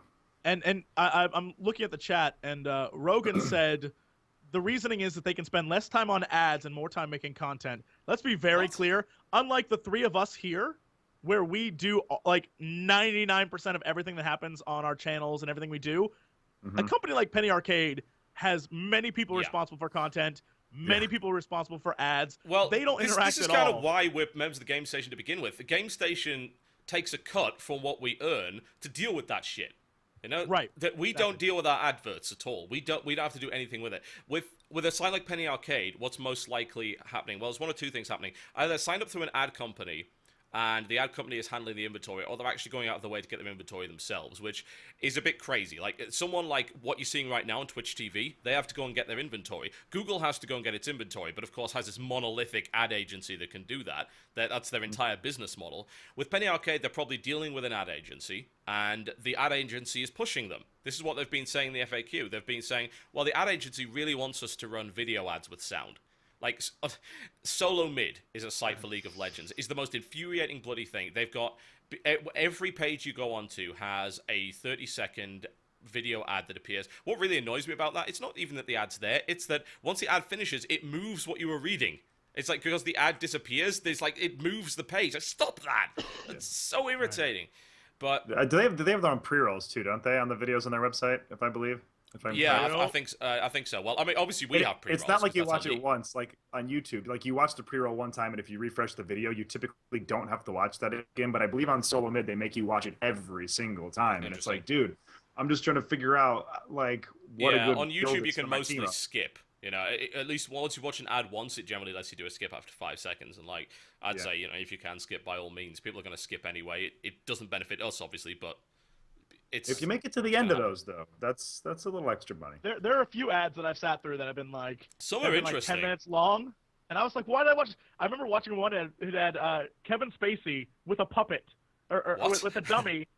Seriously, and it was a 10-minute ad, and it was a movie, but it was for like some alcohol, and I was like, what did I just watch? And I watched it all because it was kind of awesome. Yeah. So, and by the way, for the record, because I know I don't want to get any people like, man, Jesse's hating on people. Rogan was not saying his belief. He was saying what the guys from Penny Arcade said. Yeah. They said they need to run the company that way. Like, we don't want to mess with our ads. Like, you're not fooling anyone, dude. Like, you guys have a lot of people who work for you. 14. So, Yeah, it's 14 people according to that. I don't see the problem of. I assume at least one of them already deals with the ads. So it's like, well, okay, Right. so you're paying $1 million to remove that. I don't have a problem with them doing it because at the end of the day, that's Kickstarter. Kickstarter is all about the buyer. It's the buyer's choice. It literally is pay your money, take your choice in the most pure form. It's free market in the most pure form. It's like, if you can get someone to pay for this, by all means, get them to pay for it. They're not breaking any rules. Some people made the argument there's like a fund our lives kind of thing, which is actually against the rules of Kickstarter. But in reality, no, that's not what it is. It's a very specific thing.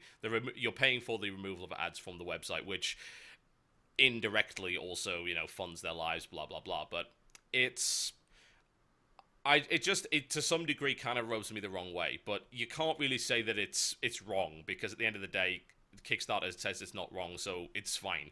And if you're willing to put money towards it, then that's up to you. I had a similar idea when I was in grade school, and it was, if everybody in the world gave me $1, I would be a billionaire. Right? Right? Yeah. I'm still P.O. Box down there. Anybody? No? Okay. 28. I will be a billionaire. Yeah. I mean, it comes down to that. That's what I had mentioned. Like, Kickstarters are kind of like that. It's kind of like, if I can get enough people, I don't remember what I was looking at. I think it might have been the Final Fantasy VI one, where it was enough people donated $10 that they reached their limit in a day. Like, they have like an $1,000 one, they have a $500 donation. No one was donating to those, but the $10 one was like 12,000 people. It was ridiculous. Yeah, and they reached $10 their cap. is a good amount, isn't it? Yeah, you can throw $10 away and you'll not miss it. And it wasn't saying like, we'll give you anything. It's like, this is $10 that goes to this being a free thing for everybody. Yes. And it's weird how that can be something where it's, we'll just give this away. You don't get anything for $10, but we'll just give this away. And then you have the Penny Arcade version, which is, you're not really going to get much from it, but there's so much backlash for it. And I think it has to do because money's already involved. It's weird. It's kind of like, when you look at, I think they did a study on this, which was kind of cool. They looked at people stealing from different places, right? And people are more okay and more apt to steal from a Walmart than they are from a mom and pop store. Yeah. And the reason why is because for some reason, mom and pop, even though who knows how much money they're making, people feel like they aren't, they're doing it for the community and they aren't making a lot of money and they've been there for a long time. So we're not going to steal from them. Walmart, huge, giant conglomerate, stealing from them is just fine. And their conscience is completely clean with it. Well, and I think that's kind of what's going on here. That's what big company versus free. Yeah, you're right. That's what happens with Kickstarter, really. It's because it's got that grassroots feel. I think people are more likely to support it because a lot of these companies are producing things that we wouldn't otherwise get. There's this very kind of counterculture thing going on with it, whereby people feel good donating because they feel like they're making a small difference to a world that they see as unjust. I think it actually goes that far psychologically.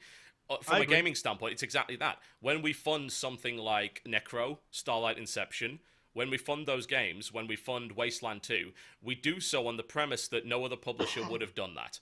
No other publisher would have picked it up. That was the premise that Double Fine Adventure first started off on. We want to make this game, the publishers won't take it.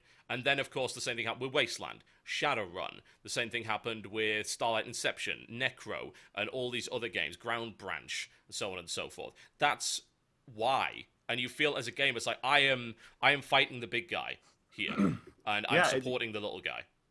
It doesn't, and it doesn't stop at games either. The music and movie industry are being changed by that. Yes. I don't know if you guys know the whole thing with like Louis C.K., the stand-up comedian, and his special that he put out.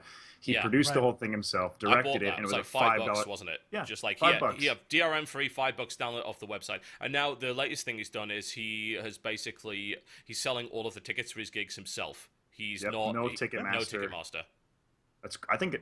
For me, I think it's great because the Ticketmaster, the tax and stuff that they put on top has gotten ridiculous now. Well, it's not even just that. Ticketmaster's responsible for an awful lot of the scalping culture.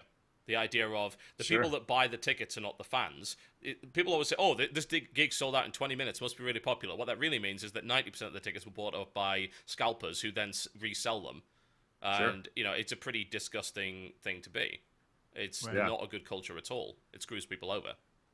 And in music, Trent Reznor of Nine Inch Nails and Radiohead, like those guys. I remember when Tom York first did.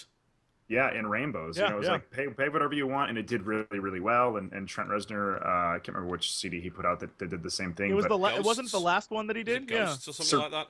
oh, nah, it was just after Ghosts. Oh. I can't remember what it was called. I probably have the damn CD. Anyways, it's like, yeah, that's great. And because of that, like these big companies no longer have the power. It's like we have the power, and all of a sudden, the corporate America, corporate like international corporate policies are having to change because it's like we don't know what to do. We don't know how to keep up with the people, and I think having that little bit of power feels good. Yeah. Right. Like we shouldn't be scared of these companies. Like we're the consumer. We control the market. And that I think is what companies have forgotten, and that's why they're for people who are unaware. Just I love watching companies get together and talk about stuff because you always hear like, how can we get into this market? How can we penetrate this market and get the young kids to recognize our brand? You have to be an honest, reasonable, like organic human company and not just like we will crush you, buy our products. And that's unfortunately what the last 20 years has done to corporations. That's what they are. And so what's really popular now are those little tiny startups, and people are willing to support that because they aren't getting what they want from these corporations that have 80 people decide to make one product. You can tell when games are boardroom games because they suck. And that's the thing. That's a thing a lot of people have. That's why they support indie games, because those are people who create awesome things. So that's very true. All right, I think it's about time for a break because, needless to say, we do have to get this wrapped up in the next 35, 40 minutes because I've got to go do the End of Nations thing. So please do stick around for that, by the way. It will be absolutely fantastic, I would hope. We're going to take a quick break. When we come back, we are going to be looking at a few videos from the Game Station. And I think we'll wrap up the show. I think we're supposed to do releases as well. Maybe we could blitz through the releases. Yeah, we'll do that, and then we'll have a look at a few videos we want to see highlighted from the Game Station. You're currently watching the Game Station Podcast, folks. Don't go anywhere. Ladies and gentlemen, welcome back to the Game Station Podcast. We're going to do a quick roundup of the forthcoming releases that you can expect sometime soon, or indeed right about now, depending on when you happen to be watching the show. Delicious Pocky. And then we'll be giving you a look at some of the great videos from the Game Station Network this week. So let's kick it off with some releases, shall we? Sounds like a good idea. I don't know if anything good is coming out. On PC, it certainly isn't. It seems like nothing ever comes out during the Steam sale. I have a feeling that people deliberately avoid it. Yeah, that's probably a good choice. In fact, But it's yeah, kind of- there's yeah. so little coming out. Oh my god. Barely anything. yeah, PC unfortunately is neglected. There's in fact in Europe there isn't anything right now for PC, really. I don't think. There's Prototype 2 on July 24th, so that's when the port is coming over. Which I will play. I enjoyed the original Prototype a lot. I've heard mixed things about this one. Like, I've heard this one is super dumb. More dumb than the original. The original was pretty dumb. This is even dumber. I was hoping for a less emo protagonist, but it turns out we've got an even more emo protagonist, so... Oh, shame. have you seen the trailer? The trailer is like... The trailer's actually really good. The live action one? Oh my god. Yeah. That was great. But when you think about it, that's a pretty... Like, if you're going to pick an emo song, like, even though it's not emo, but, like, overly depressing song... Pick Johnny Cash. Yeah, pick Johnny Cash, especially singing Hurt. Mm-hmm. Oh my god. Might as well just go slit your wrist then, because that is a depressing song. The video is even more depressing for that song. So, yeah. I've heard that there's actually a point in the game where the mission objective is kill the motherfuckers. Like, it's actually there. So, I don't know why they're trying to go for the whole serious tone.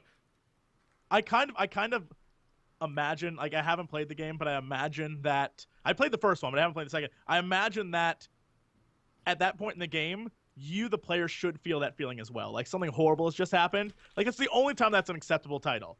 Like, someone is dead, you're emotionally scarred as a player, and it's like, let's do this. Like, that's the kind of thing I would hope for, but I have no clue, so... Yeah. My impression of Prototype 2 is that it's a really bad fun game, which I'm up for one of them right now. Yeah, honestly. those are okay, yeah. That works for me. But it's been a while since it came out on console, of course. It's already out on 360, PS3, has been out for some time. But you'll be seeing it on July 24th in the EU. I'm wondering when it's coming out in the US, actually. I can probably check Steam right now. The other thing about Steam, at least they've made this easier. It's really hard to find out what's coming soon during a Steam sale because they completely redo the front fucking page and nothing works. I'm looking at where upcoming games used to be. And what do I see? Top sellers, top under 10, top under 5, top rated, and new releases. Where is forthcoming? Where did they go? Oh, that's the summer sale. Yeah, the summer sale's pretty much taken everything. Hold on. Activate finding stuff. Is it even possible to find that anymore? There's new releases down at the bottom. No, the summer sale destroyed that. Son of a... They do this every time. If you go to... Apparently, if you go by genre, then it'll go back to the original interface. So I can find out here that it's going to be July 24th for the US as well on that one. But under the front page, can't find it anywhere. So I've got to go genre by genre to find out what's coming out lately on PC. God, that's wonderful.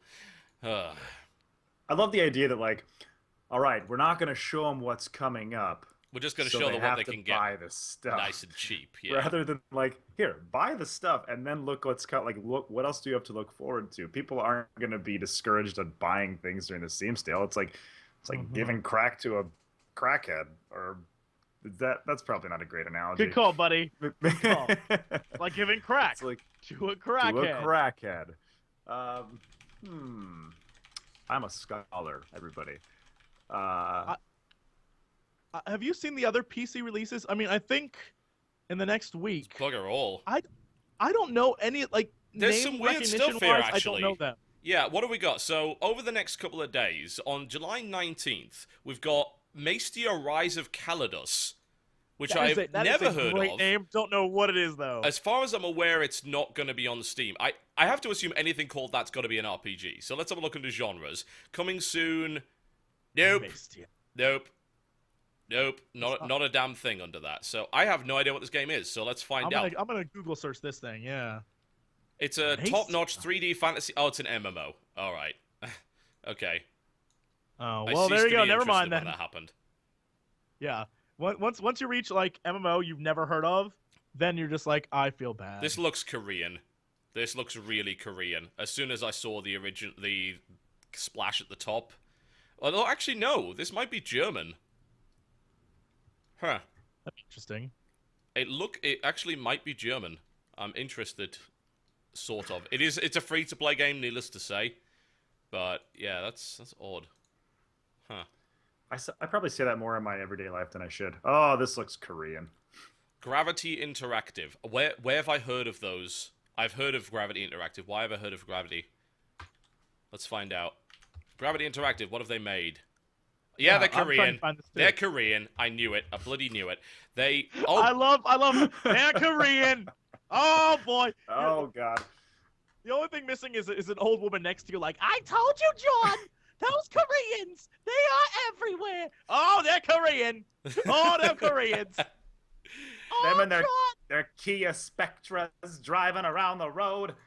Apparently, they're actually responsible for hosting a lot of games, like stuff like Ragnarok Online in America. They host it there. Rose Online, Requiem Memento Mori, Dragon Saga, Crimecraft. Oh Jesus God, that was a horrible, horrible thing. And then they founded a game developer, L5 Games, which apparently have some former Blizzard employees in it. But then every company has former Blizzard employees in it these days, so that's not really. Oh, but it went into liquidation August 2008. So how the hell are they making this? I don't even know. This is silly. I don't know. Maybe it got bought and the name just is the same. I have no clue. That's ridiculous. Yeah, it's really confusing. Whatever the case, yeah, it's Gravity is Korean. Why am I not surprised? What other MMOs are coming out? There's quite a few by the looks of it. Ensemble Online coming out on July 22nd in the US for PC. What's that? Let's find out. I looked that up while we were talking. Okay. Ensemble Online it's saying that it's the very first MMO RTS. What? No, it isn't. That's what they're saying. They're billing themselves this as that. Website is terrible. My God. Apparently, it's you tactically control territory, harvest resources, and build buildings anywhere in an expansive, real-time, never-ending map. They did a Kickstarter for this game, so this is I think is the creation of a Kickstarter. Well, perhaps? at least we know for a fact that they didn't put any money into designing the website because it's by far the worst-looking thing I've ever seen. Either that or it's incompatible with Chrome, but It has this weird. I'm looking at it now. It definitely looks more. Oh, we crashed iOS the site. God damn it. Than actual game. Well, you know what I don't trust? MMOs that we can crash the site of. That doesn't sound like it's up to stress testing at all. Well, there you go. It's I just tried to browser get on based, too. by It the is way. down. This is Yeah. browser based, so I'm on massively looking at it now, and it's like graphics wise is it's definitely a browser based game because the graphics are not that impressive. It's kind of like one step up from Ebony, really, is what it looks like. oh dear. There's an expansion coming out for Rusty Hearts. This is actually alright. I played a little bit of this. It's another one of the whole Perfect World entertainment ones, and I have a love-hate relationship with Perfect World. They have some questionable business practices, and some of their games really, really suck free-to-play wise, but Rusty Hearts was okay. There's an expansion called Reborn coming out, which has got new high-level content towards advanced characters. Bear in mind, Rusty Hearts is, once again, a free-to-play game. So everything that's coming out for PC, aside from Prototype in the next week, is a free-to-play MMO. Wonderful. Or Mensa Academy, guys. There we go. We can get Mensa Academy. That looks exciting. Coming out on July the 24th in the US. My God, why? Nice. I think we're going to It's start needed. seeing lots. I think it's needed. I think we're going to start seeing more and more free-to-plays due to Riot's success with their business model. We have too many now. Like, I don't want 5,000 games where I each have an account and I have to get an individual currency for every free-to-play game I play. That really annoys me. I can deal with one or two free-to-play games. I play Blacklight, I play Tribes, I play LoL. I think if I were to play any more, I would just start to get annoyed where all my money's going. Isn't that weird, though? If this was a year ago, the conversation we would have had about free-to-plays is how they're all crap and totally worthless. Yeah. And now it's like, I'm playing too many of them. I have too many to play. Well, the thing is, a lot of us now wish that these free-to-play games would just pay $60 and get everything, because it would just be much more convenient. I would prefer to do that with a lot of these games.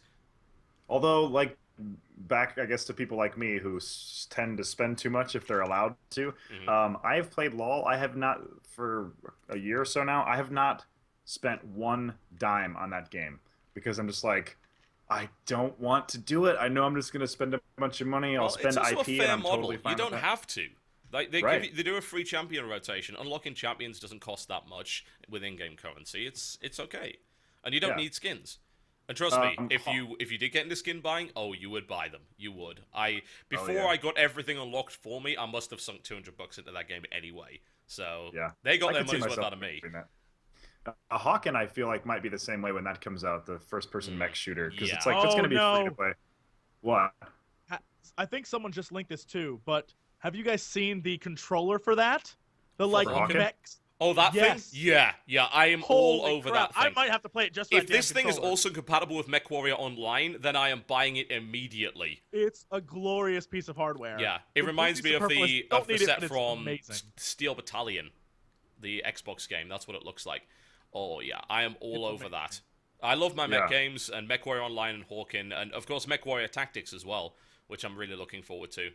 Yeah, that's. It comes with I like a remember little when tablet. And the tablet shows like radar direction and like, oh my god, it's an excessive thing to have, but damn if it doesn't make you feel like a badass. Yeah. It's terrific. And there's so many things they could do with that free-to-play model with a mech game, right? Like you could buy attachments, upgrades, things like that. Well, but that's what you got to be careful about, because if you don't do it cosmetically and you're essentially selling power. Oh, that's true. And then you get back into the argument that we had a couple of weeks ago. It's like, is it okay to pay to skip as opposed to pay to win? If you can still get the same parts as everyone else, but you get them slightly quicker, is that paying to win? If the parts are side grades or if they're straight upgrades.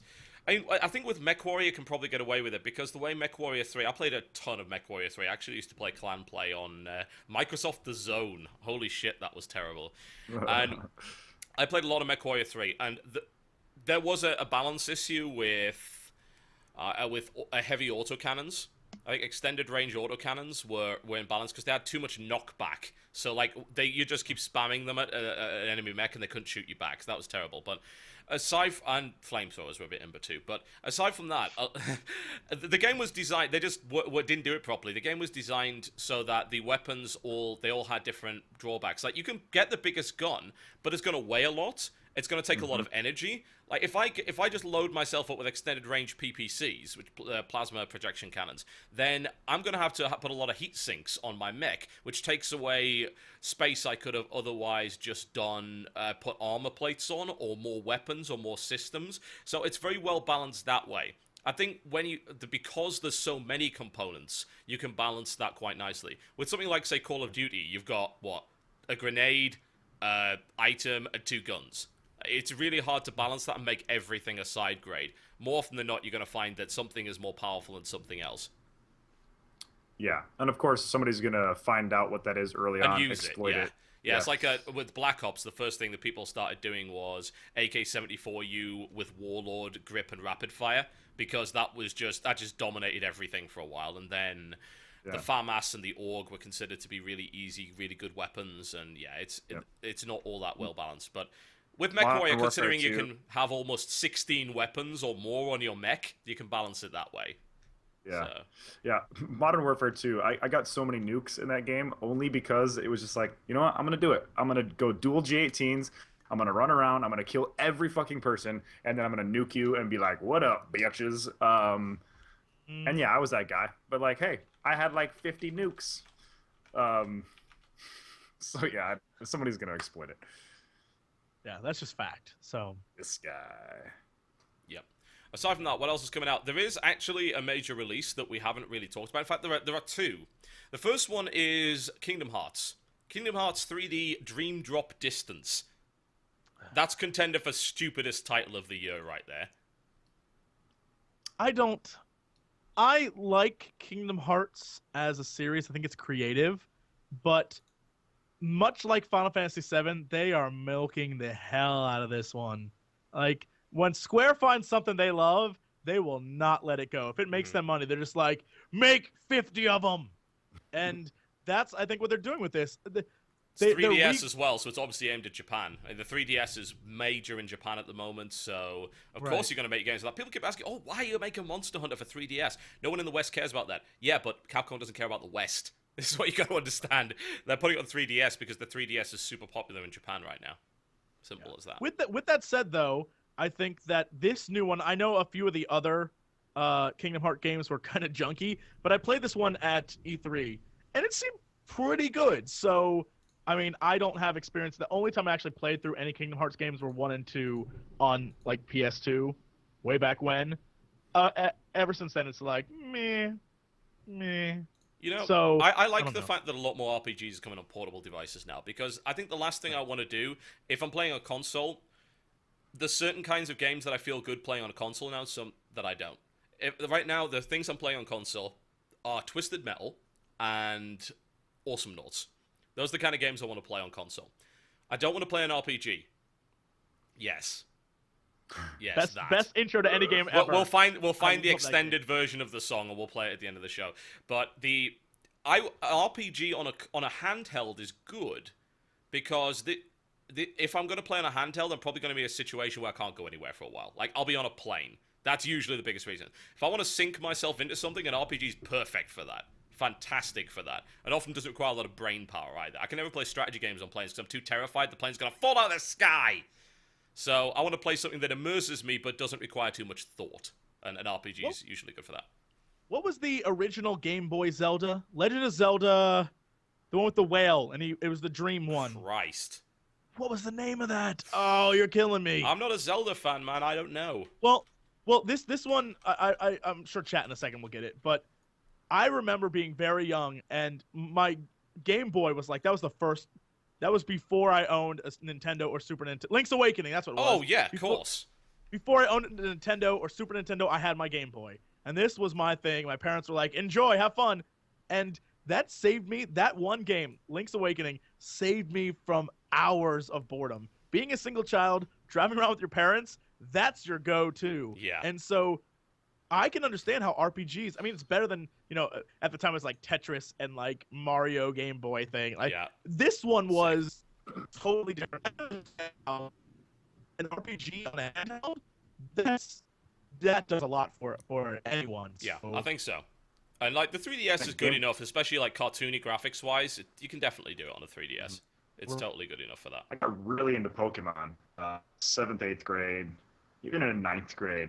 Just like Game Boy Advance, Game Boy Color, Pokemon Blue and Red came out. And I was just like, all right, this is it. And then you have your Pokemon, and then me and my buddy Dave would like drive to school. His mom would drive us, and we'd link in the back of the van, right, and like battle each other on the way to school. Yeah. I could see that. Totally. RPGs on a handheld. Yep, absolutely. And the other big release is Tony Hawk's Pro Skater HD on the 360 and PS3. Oh yeah. Is there anything new with this though? I mean, I don't think so. Didn't they actually have to take out some of the music? Likely. Well, that was the Or, whole like, Jet Set Radio licensing thing, but issues? apparently they've got all the licensed music for Jet Set Radio HD now, so you do get Miller Ball Breakers, which is the best track. But I'm having a look at it now. There's a review of it out, and it's actually a pretty good-looking game. I have to wonder if it... Let's see if it has all the music. Wow. Wow, Shaq News, you suck so hard. I'm calling out Shaq News right now. You want to know why? Because I did a search on their review page. At not one point did they ever mention soundtrack or music. For It's a Tony Hawk game, like, Hawk! that's the best part of the game. Are you kidding me? Why would you never mention that? What's wrong with you? That's a shame. God. That's a real shame. So, yeah, that's Stupid like Shaq News. seriously. Tony Hawk That's one of the 1 few came out. games. That What? changed my life. Tony Hawk 1 for N64 when that came out. Oh, I don't dude. even care about skating, and the game's awesome.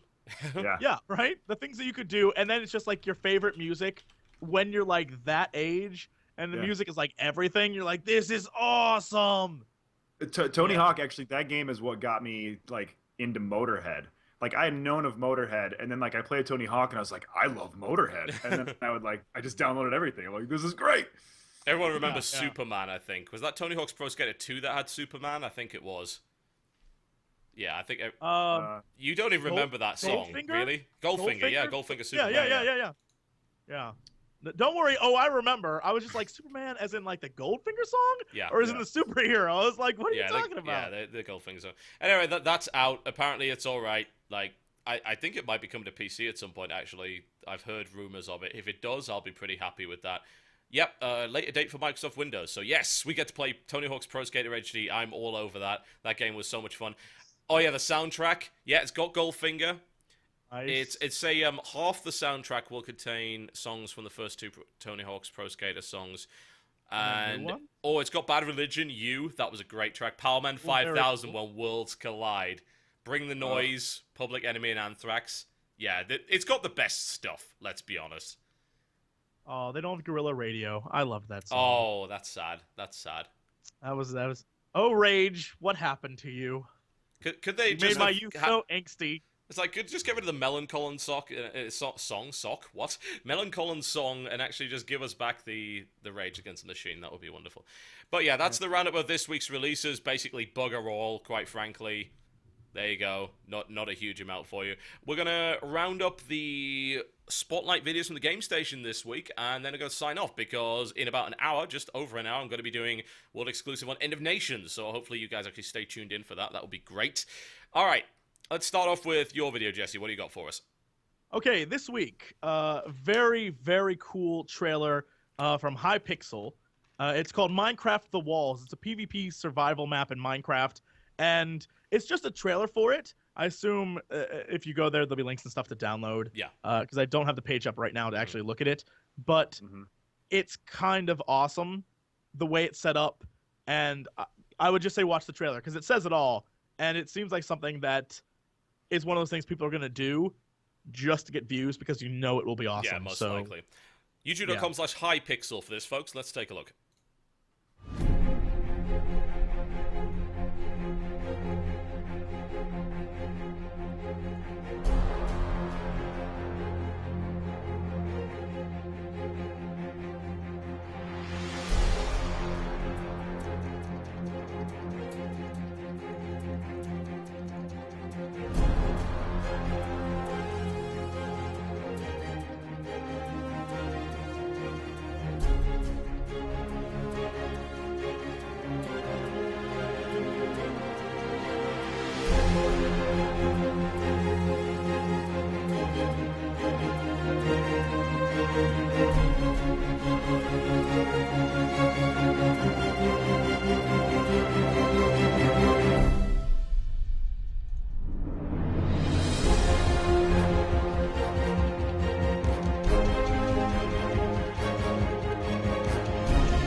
All right, folks, that is a look at the walls. The walls. So the idea of the mod, I assume, is that you get 15 minutes to build the base, and then the walls come down, then you attack each other. So kind of, I suppose, a reverse Hunger Games style thing. But, Right. oh, God.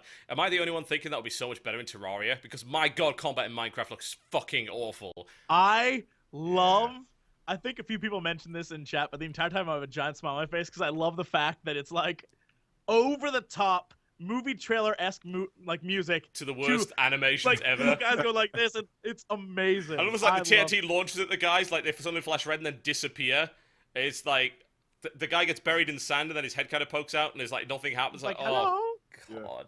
I love that. I think that's what makes it. I might be one of the few people, but I think that's what makes it charming. But I do agree with you. I think in Terraria, because of the mechanics of that game and all the different spells and things you can do, something like that would be terrific. Yeah, the combat in Terraria is actually not bad. It's pretty solid. Like, as a Metroidvania style game, it's pretty good.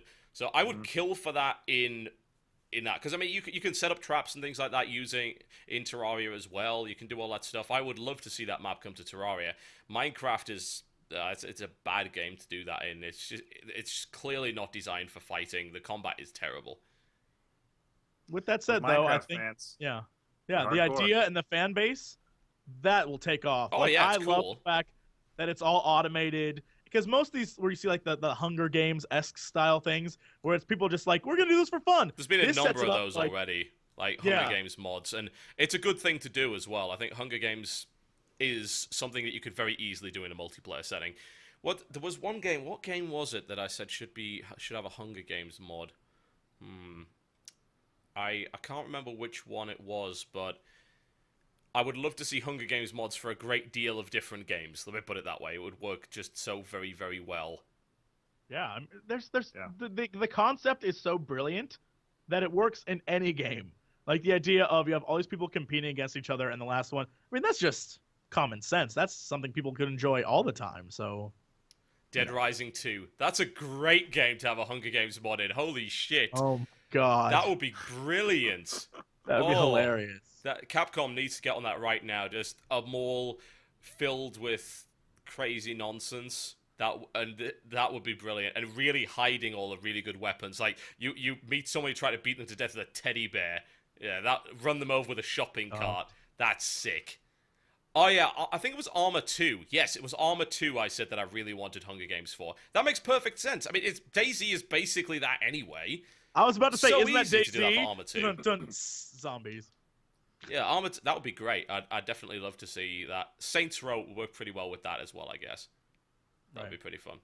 All right, so check it out over at Hypixel if you want to find out about Minecraft The Walls as well as their other great content. And we're going to go on to Indiestatik's pick of the day, which is...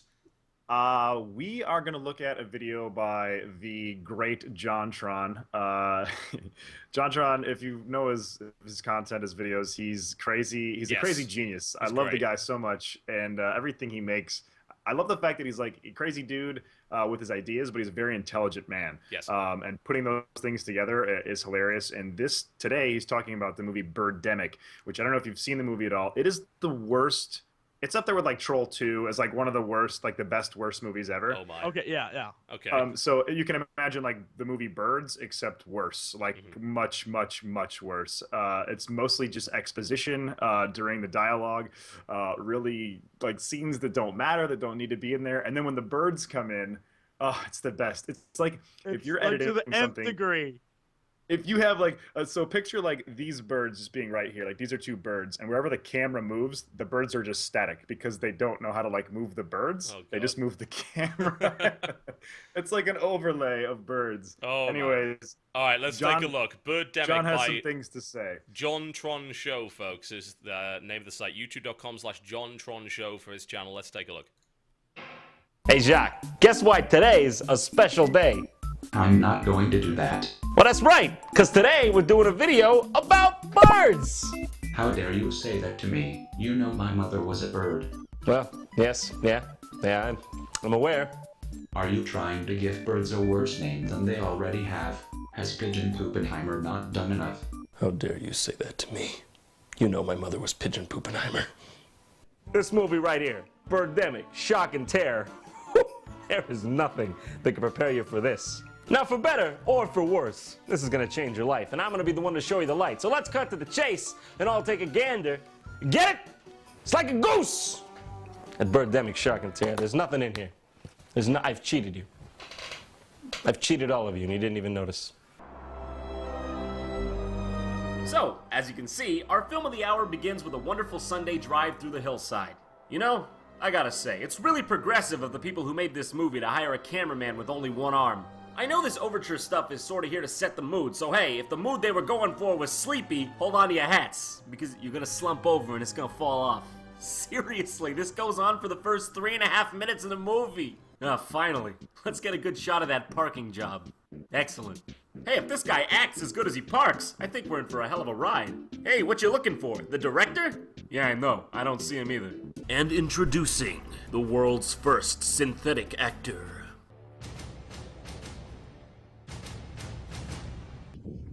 I'll be back. Okay. What was that? Have I finally gone deaf from sitting too close to the TV? Dear God, I hope not. Oh dear. John Tron is funny. Seriously funny. Yes, There's no question yes. about that. He does great videos. And you apply that humor to gaming and it's even better. I love his videos. Every time he puts out anything in regards to games, I'll definitely watch it. He's a huge fan of Banjo-Kazooie, and the one he did... Nuts and Bolts. That video. So good. That almost lives up to his masterpiece, his magnum opus, Dino City. Oh, Almost. yeah. I like some of his older videos because he's, for those who are unaware, John Tron has been around for a great deal of time. Yeah. And one of my favorite ones is way back when he did a video about, I think it was his top 5 bosses, and the witch from Banjo-Kazooie was his one of his favorites. Yeah. And his reasoning was so sound, even though it's such a stupid boss. Because he's like, in most games now, the boss you fight is a giant monster or whatever that just shows up and it's like, kill the boss. And he was like, this bitch has been harassing you the entire game, and now you get to fight her. Like, that's missing, and I think he's right on the money. So for as silly as he is, the man's a genius. It's a similar attitude that Blizzard took with WoW, didn't they, with Wrath of the Lich King? The whole point was they wanted to engage you with the final boss by making him harass you the entire way through your leveling experience. And that's exactly what they did. They made him kept popping up being a bastard all the time.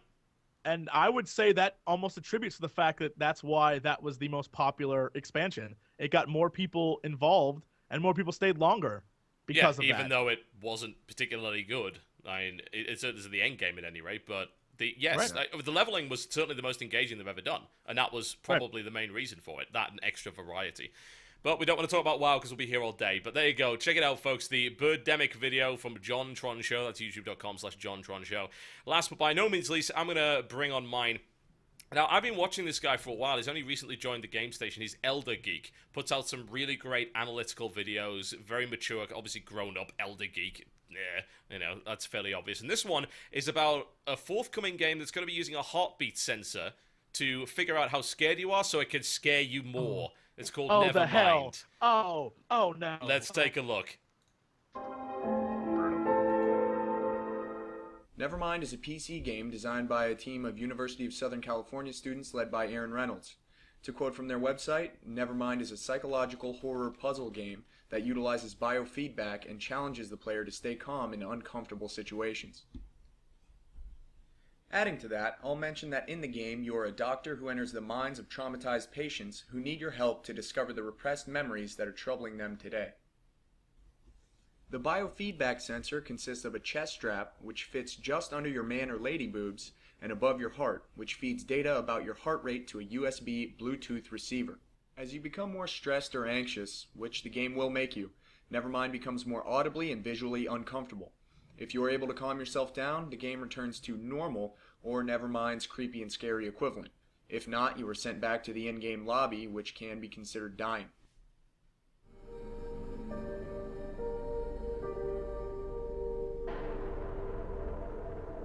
The puzzle piece section of Spilled Milk, the first and so far only level of the game, gave us quite a fright. Trying to concentrate on putting a puzzle together while being screamed at by dismembered mannequin heads turned up the BPMs on the old ticker and made everything that much harder. I was forced to concentrate and breathe slowly to make the madness stop.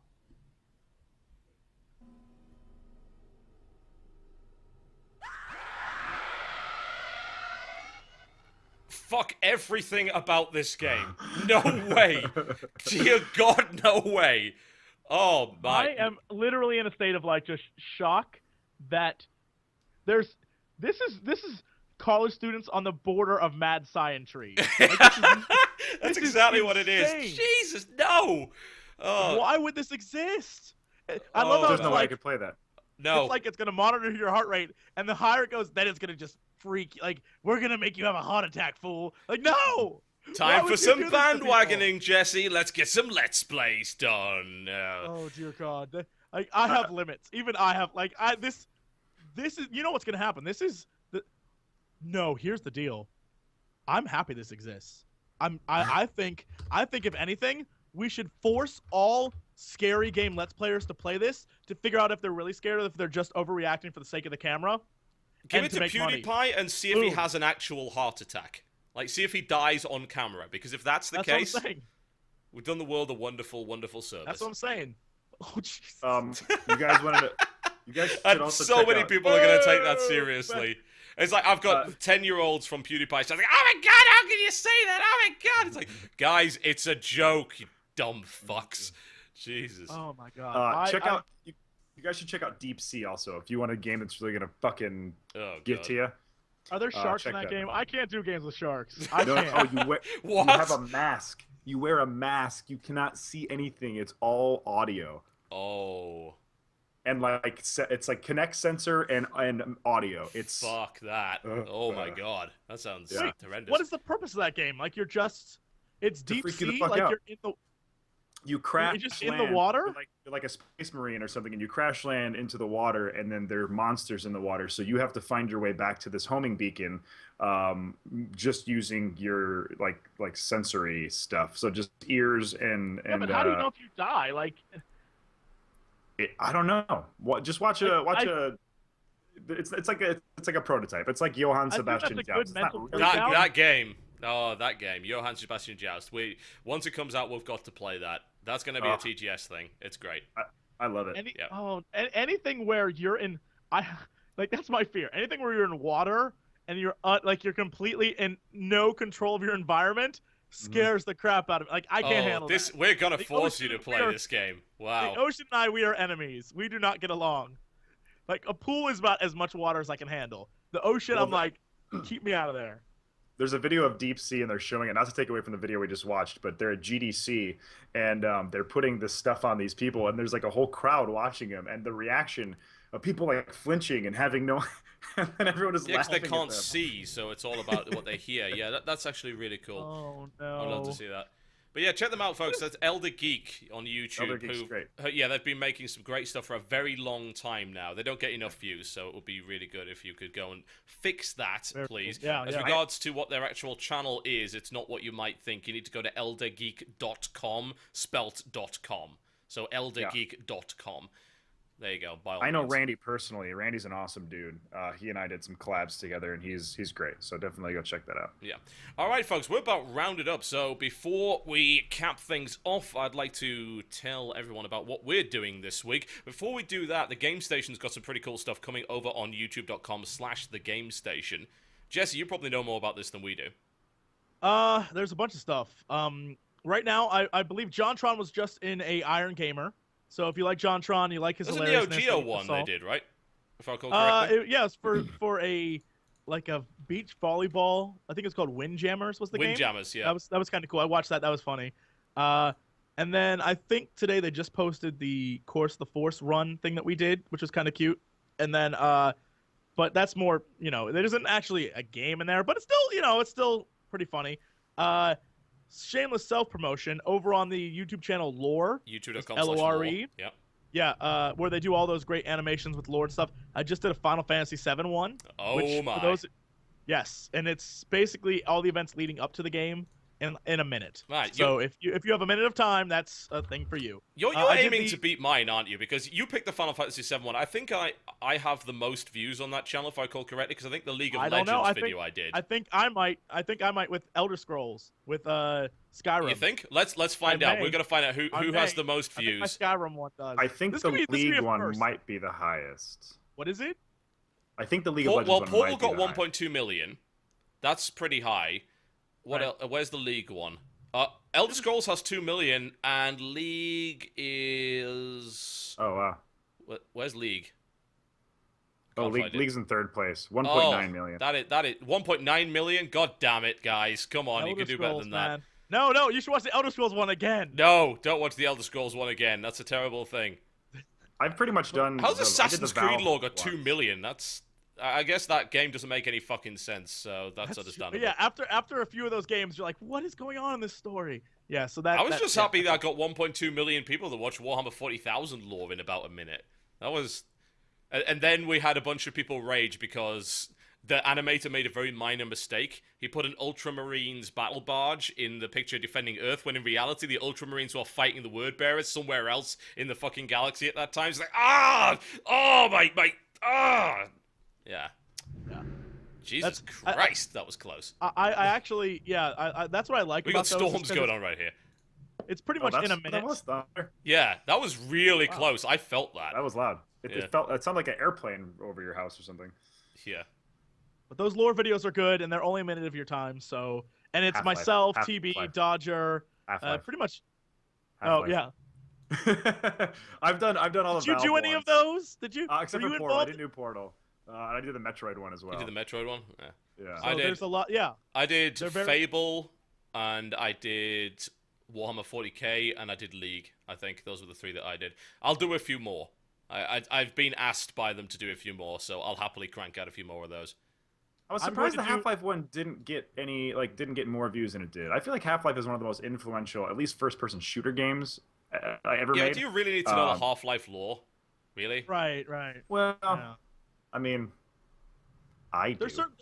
There's certain things that lore, like for example, like Final Fantasy VII. Everyone who's played that game knows all the lore. Like it's the most popular one. So lore-wise, it's kind of like, meh, is it necessary? Yeah, but the thing is, they'll watch it because they want to see your interpretation of it, and then to nitpick it. Yeah. Right, oh, don't worry. I made a big mistake the very first time I recorded it, where I said Sephiroth, and I stopped myself. And before they released it, I was like, "We cannot release this. We can let me re-record it. We can't do this, or I will get yelled at." Yeah. So Clued and Sephiroth were fighting. yes. TF2. I did the TF2 one, and people were like, "My favorite comment is like, there's lore for TF2." There's lore I'm for like, a lot "Oh, of read things. the web comics. They're all over the place." All right, let's get this rounded up then, shall we? What are you doing this week, Jesse? What's coming up on the channel? This week we're gonna start I'm pretty sure we're gonna start the original Dead Space. The Steam sale, I had to buy it, and it's been requested, and so I'm like, screw it, we're just doing Dead Space. And I don't know if they'll lead to Dead Space 2, but the original one I've never played, and it's kind of something I have to play. Do what everyone else does, which is to do scare cam, but make sure you put it in a sodding overlay, because I hate people that just shove their webcam into the screen with nothing around. It's like, you suck! You're not even trying.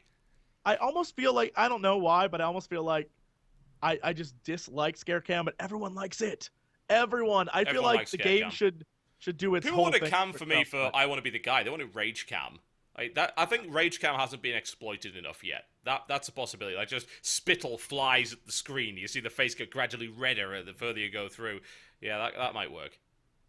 But other than that, a lot of like projects going on, a lot of stuff being filmed. We're doing the league thing. Let's just tell them. Let's just say we're doing the league thing. League is happening. League is happening, and it should be great. And I am still in my talks with Blizzard. So for those who watch the Q&A, I could very well be in a Blizzard game in the future, which is freaking, for me, it's like joygasm. I don't even know what to say right now. So it's amazing.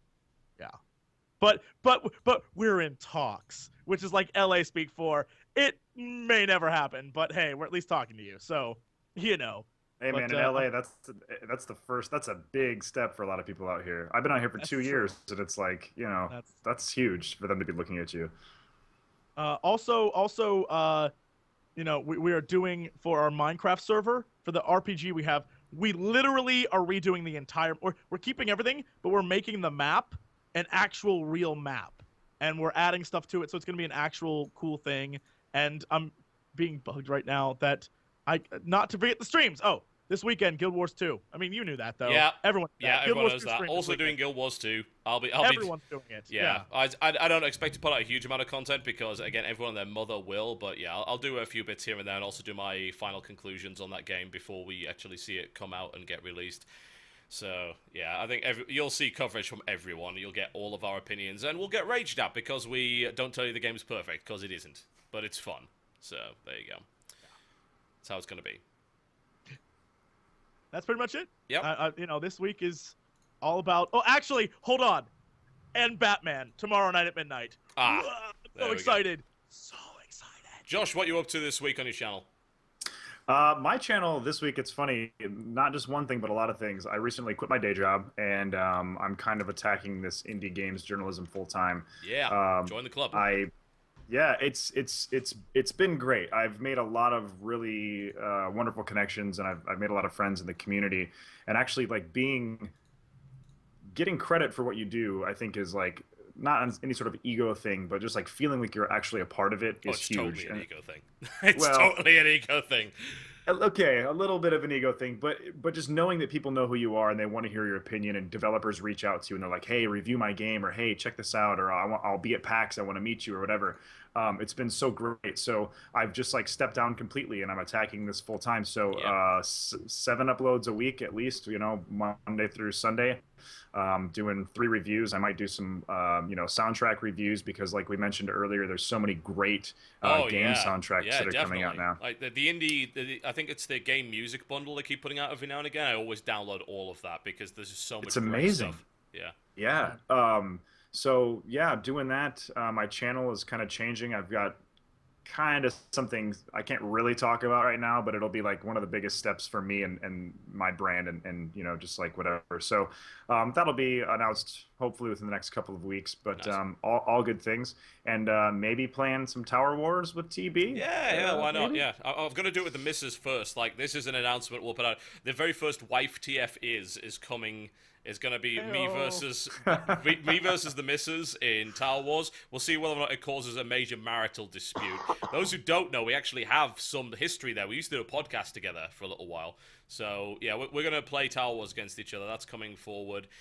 I've got a couple more PlanetSide videos coming. I'm going to be having a look at the differences between the various bases. There's going to be a walk through the biolab, look at the tech labs and amp stations, as well as a look at the smaller outposts and facilities. So I think that'll give people a good impression of the game. And also there will be a little video on implants for PlanetSide 2. I filmed a lot about the new implant interface, so I'm going to be showing you what implants do, what their purpose is, and the various ways I managed to break the game while testing it out, because they're not finished with it yet. That was always fun. But there you go. What else? WTF is coming up various different things. Doing this End of Nations thing in just under an hour's time. If you missed this, it'll probably be on Twitch archive. Depending on how good it is, it might end up being on the YouTube channel in some form as well. And also looking to do more streams now that stream is actually working. I did a LOL stream yesterday, and I'm asking people to make highlights of parts they thought were cool or funny. What we're probably going to do is, if we get enough highlights, we're going to make a highlight reel to go on YouTube, and we're going to pick someone that made a highlight, and we're going to give them a game of their choice from Steam. So we'll probably be doing that on a more regular basis. That's awesome. It seems like a pretty cool thing. It's like, we don't have the time to make the highlight reels. We're going to crowdsource it and then just bribe you with Steam games to do it. That's what's going to happen, and hopefully everyone will like it. Alright, that, I think, about covers it, folks. I've got to prepare for this stream. Good God, I'm going to get destroyed. Jesse, thank you very much. And, of course, Josh from Indiestatik. Please do check us out on YouTube. Our names are right below, right there. The Chinchilla isn't on YouTube yet, but I think it will be in the next couple of days. That will most likely happen. That looks like a penis, by the way. That actually looks like an uncircumcised Luke penis. That's Mark, a you look like thing. a penis. Speaking of looks like a penis. So, check us out on Twitter, please. Twitter.com/TotalBiscuit is where you follow me. If you just want the news and none of the spam, Twitter.com/CynicalBrit. Also, we've got a Facebook page, Facebook.com/CynicalBrit, and a subreddit, actually. Reddit.com/r/CynicalBrit as well, which covers pretty much everything we ever do and release. It's a good discussion place to go. So what do you got, Jesse? Surely you have Oh, it's my turn. I thought Idiots! You were of course that's a lead-in. What else would it be? It's like, over to you! Jesse Cox on Twitter. OMFG Kata on Twitter as well. That's specifically just for release of information of like the channel. Mhm. There's OMF Gaming on Facebook and Jesse Cox on Facebook if you care to follow me at all. And also, California headphones. Go to Kickstarter. California Support them. headphones. I want these. Yeah, I'm ordering a pair of those I want things. the good headphones. I Yeah. want these things. And other than that, I love you guys. Oh, massive thank you to SOE for this week in TV Yes. because that was awesome. Yes, yes. I had a blast. Jesse was at SOE playing Planetside. It was pretty fun. And that's pretty much it. All right. Josh. Yeah, you can find me on YouTube, obviously, at youtube.com/Indiestatik. I've got Twitter, twitter.com/Josh Mattingly, all one word. That is my name. I also have Indiestatik on Twitter, which I just kind of started because I want to build it up and have a separate Twitter account for both things. I think that's important. And facebook.com/Indiestatik. And big thanks to both Total Biscuit and Jesse Cox for having me on. This has been wonderful. Oh, and also to Timo, the chinchilla. You've been great. Yeah. We don't thank Timo enough. No, we don't. I think, yeah. He's Timo basically is slept the through pillar. the entire podcast, which is what we'd expect most of our viewers to do anyway. All right, folks, we're done. Thank you very much for watching the TGS Podcast. As always, please remember to check us out on YouTube, Twitter, Facebook, and everything else. It's not like you have anything more important to do anyway. My name's been Total Biscuit. He's been Jesse Cox. He's been Josh from Indiestatik. That has been a chinchilla sitting in a corner. We'll see you next time. The whole premise is essentially like welcome a person over to your house so you can kill them. Like who would you have to be really hard up to get some if you're ever going to use one of those things, because basically it's just going to be like, so where are you at? I'm outside your window. Like, what? It tells It's you where they are nonsense. to like the foot, like within Yes. feet. It's insane. No way would like that's an insane thing to ever use. Not Like, in a why million people years. do that? Not in a million years would that be a good That's idea. where you find and kill people. Like that's where the Black Widow. Like there's a woman murderer out there who's like, I'm gonna find these lecherous men and I'll make them pay. Like no, stay away from that. Don't ever use it.